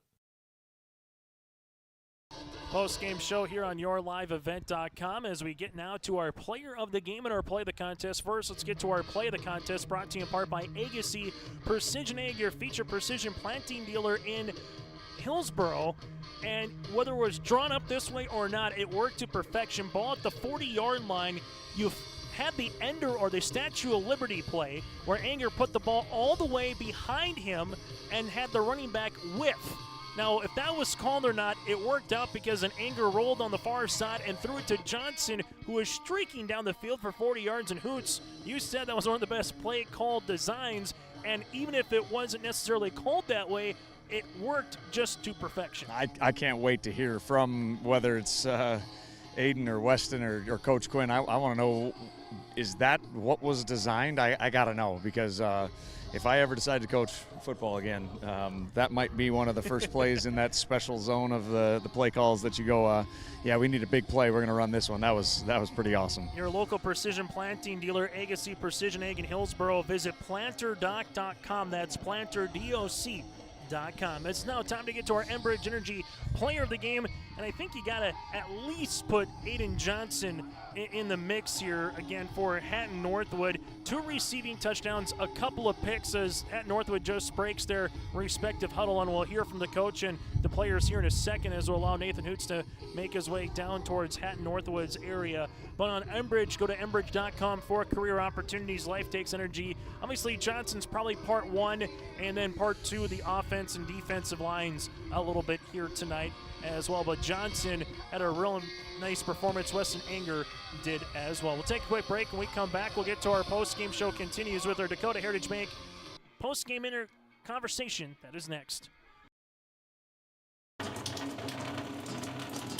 Oh, jeez. That's a lot of water. No! Jeez Louise! This system is packing 70-mile-per-hour winds, golf ball-sized hail, and a fast drop in temperature. Oh, jeez. Dave and Cheryl's kitchen started on fire. Oh, jeez. Oh, geez, let's take a look. Oh, geez moments happen. Be ready with Irie Insurance. As we continue on our post-game show, now time to get to our post-game conversation. These interviews brought to you in part by Dakota Heritage Bank. You got the quarterback and you got the wide receiver, at least offensively, with Weston Anger and alongside Aiden Johnson. Hoots, let's toss it down to you. Yeah, I'm down here with two players of the game tonight from Hatton-Northwood. Let's start here with Aiden. Aiden, 2 interceptions, couple big plays on offense. Talk to me about how much fun is it to play in this offense? Really fun because Weston likes to throw me the ball. That's really the best part. Hey, well said. I appreciate that. How nice is it throwing to a guy? When you watch NFL draft coverage, you hear about a guy that's got a really big catch radius. When I see this guy play football, I see big catch radius. How confident are you in throwing it to him when you know his arms go all the way down to his toes and he's got an extremely high catch radius? Yeah, it's nice knowing he can go up and catch one and save me on bad throws many times. So it's good for him to have my back. Yeah, absolutely. He certainly did all game long. Okay, I'm going to ask your coach the same question, but you got to talk to me. Was that a fake Statue of Liberty play that was thrown down the sideline? Talk me through that play. It was supposed to be just normal Statue of Liberty, but our running back didn't know that we were running it. So then I just ran for a pass route, I guess. Okay, so talk me through it as a quarterback. What was supposed to be run and what ended up happening? Yeah, it was supposed to be Statue of Liberty, the running back dive, and then he kind of had a little brain fart, and then we kind of just made a play and trusted Aiden to go get the ball. Hey, I love that. So I was telling Chase up top, I said, I think that's a top 5 play I've ever seen in play design. So it might be even more impressive to me that it was kind of a playground play after the original design did not go your way. All right, talk to me about moving forward. You guys had probably, arguably, the most difficult stretch of games to start a season that I've seen in quite some time. You guys came out of it, and now you have what you have moving forward, controlling your own destiny for the playoffs. How exciting is that for you guys as a co-op? Because I believe it's been quite some time since you guys have made the playoffs. Yeah, it's been since my 8th grade year is the last time we made the playoffs, and it was good. We just needed 1 win in the first 4 games, and we got that. And now just win out here, this is the easy part. Absolutely. Congratulations, guys. I'm going to bring your coach over here in just a little bit. Good luck going forward, and stay healthy. All right? Thanks, guys. Thank you very much, Nathan Hoots. We'll take a quick break, and we'll hear from the head coach. That is Coach Quinn around the corner. Maple Valley Parents is a nonprofit organization whose main purpose is to promote, encourage, and support the Maple Valley students, teachers, and staff. MVP strives to strengthen and enhance the educational and social environment of the Maple Valley School District by providing opportunities for students, teachers, and parents to learn, socialize, communicate, and grow together. MVP Group welcomes anyone to join them in their mission. If you'd like to get involved or see upcoming events, check out the Maple Valley Parents Facebook page. As we continue on the post game, it's now time to hear from Hatton-Northwood head football coach, first year at the helm. He's been with the program for a couple of years. It's Brian Quinn with our own Nathan Hoots. All right, Coach Quinn, congratulations on the win. What was your message to the team afterward now that you control your own destiny for a playoff berth? Just take it one step at a time, celebrate this, you got 24 hours, and then be ready to work on Monday. I love that. All right, so great job defensively tonight. What was a key or 2 of yours coming into the game to try to slow them down offensively? Make sure that we tackle low and just make sure we rally to the ball. Yeah, and you guys did a tremendous job of that. I thought every time that they had an opportunity to break one, you guys made shoestring tackles all game long. I love seeing that. 26 second and half points a couple weeks ago. You had 38 last week, 16 again tonight. What is it about your offense that just seems to click after halftime? We just make little adjustments and being able to make adjustments to what they're doing, and our guys just make plays. It's nothing we do. It's just they're making plays. All right, so the Statue of Liberty play that went awry, how much do you work on it in practice? Not necessarily that play, but, hey, out of structure, things go wrong, hey, go make a play. Yeah, all the time, and those guys are good, and it's nice that those guys play basketball together, so they're always working together, so it's nice to have that. Hey, we got to give credit to the big fellas up front. I thought you guys dominated the line of scrimmage on both sides of the ball tonight. What is it about those guys that make this team, just a little bit more dynamic? Yeah, we have 2 seniors, Chase McDonald and Tyler Evans, that have just kind of made their own, and then Abe Nostad has been real big at center, not making bad snaps. You guys did a tremendous job. Congratulations on surviving the gauntlet that was the first couple of weeks of the season, and then controlling your own destiny. Good luck the next couple of weeks, and stay healthy. Appreciate it. Hey, thanks, Coach. And again, Brian Quinn with our own very own Nathan Hoots. Those interviews brought to you in part by Dakota Heritage Bank, sharing their heritage and their future with locations in North Dakota and Minnesota. Go to dhb.bank. As we take a look at our final numbers here in this one, we'll take a look at our out-of-town scoreboard and more when we return. That is next here on your liveevent.com. The Maple Valley School District is engaging students in a world-class education, preparing them for lifelong success. Maple Valley serves the surrounding communities of Buffalo, Fingal, Oriska, and Tower City with a grade student-to-teacher ratio per class. For more information, go online to myraiders.org. That's myraiders.org. The Maple Valley School District wishes the best to the Raiders coaches and athletes this season. Go Raiders! It's now time to take a look at some of the top performers here tonight for the Hatton-Northwood Thunder. 264 yards of total offense. Maple River with 126 yards of total offense. McCoy Bierke through the air, 39 yards, couple interceptions with a touchdown as well. The touchdown to Preston Dow's, 3 receptions for 34 yards and a score. Dow's with 20 rushes, 72 yards and a touchdown as well. For Hatton-Northwood, Weston Anger very efficient here in this football game, as he has only 4 incompletions, 15 of 19 for 158 and 2 touchdowns. Leading rusher, 10 carries, is Anger as well for 38 yards. Veer, 5 carries for 35 yards, both with a rushing touchdown. Schrader, 9 carries, 9 receptions for 73 yards. The big hitter again, Johnson, 3 catches, 80 yards, and 2 scores in this one. The Thunder able to force a couple of turnovers here tonight. You had 2 interceptions and a fumble recovery that went the distance at the end by Meelan at the end of the first half for 42 yards. Hoot's biggest thing is what? Moving forward for both a Thunder and a Raider perspective as you get ready for the month of October. For the Thunder, I think first and foremost, you cannot peek ahead to 2 or 3 weeks from now. You got 2 games remaining between you and the playoffs. Do not overlook anyone. Don't start looking at who you might end up playing in 3 or 4 weeks down the road for the playoffs, and just focus at the task at hand. They won every single play that they lined up tonight. Or they played with that mentality tonight, and I think if they play with that mentality moving forward, they'll be just fine. Raider perspective, it's really hard. You move on, you play Lemoore next week. Just ideally just stay healthy in that game. Throw the kitchen sink at them and see what happens, and have some fun with it. Don't worry about who the opponent is. Try to get better next week during practice. Hankinson up by 24, 11 minutes left to play in the fourth quarter over Weimar-Lidgewood. Richland leads Enderlin by 16. Latest score we heard midway through the third quarter, and you had Lemoore-Litchfield all over Griggs Dakota tonight, 57-0 for your Region 1 out-of-town scoreboard here in this contest as well. Hoots, thank you so much for your time. We'll talk to you in a couple weeks when it's senior night here, when the Raiders host the Warbirds. Until then, have a good weekend. Hey, thanks. You too. Can't wait. On behalf of Joey Hughes, he's Nathan Hoots. I'm Chase Miller, repeating tonight's final on the City of Hope scoreboard. 44-14 Thunder with the win over the Raiders. Good night and have a great weekend here in Hope.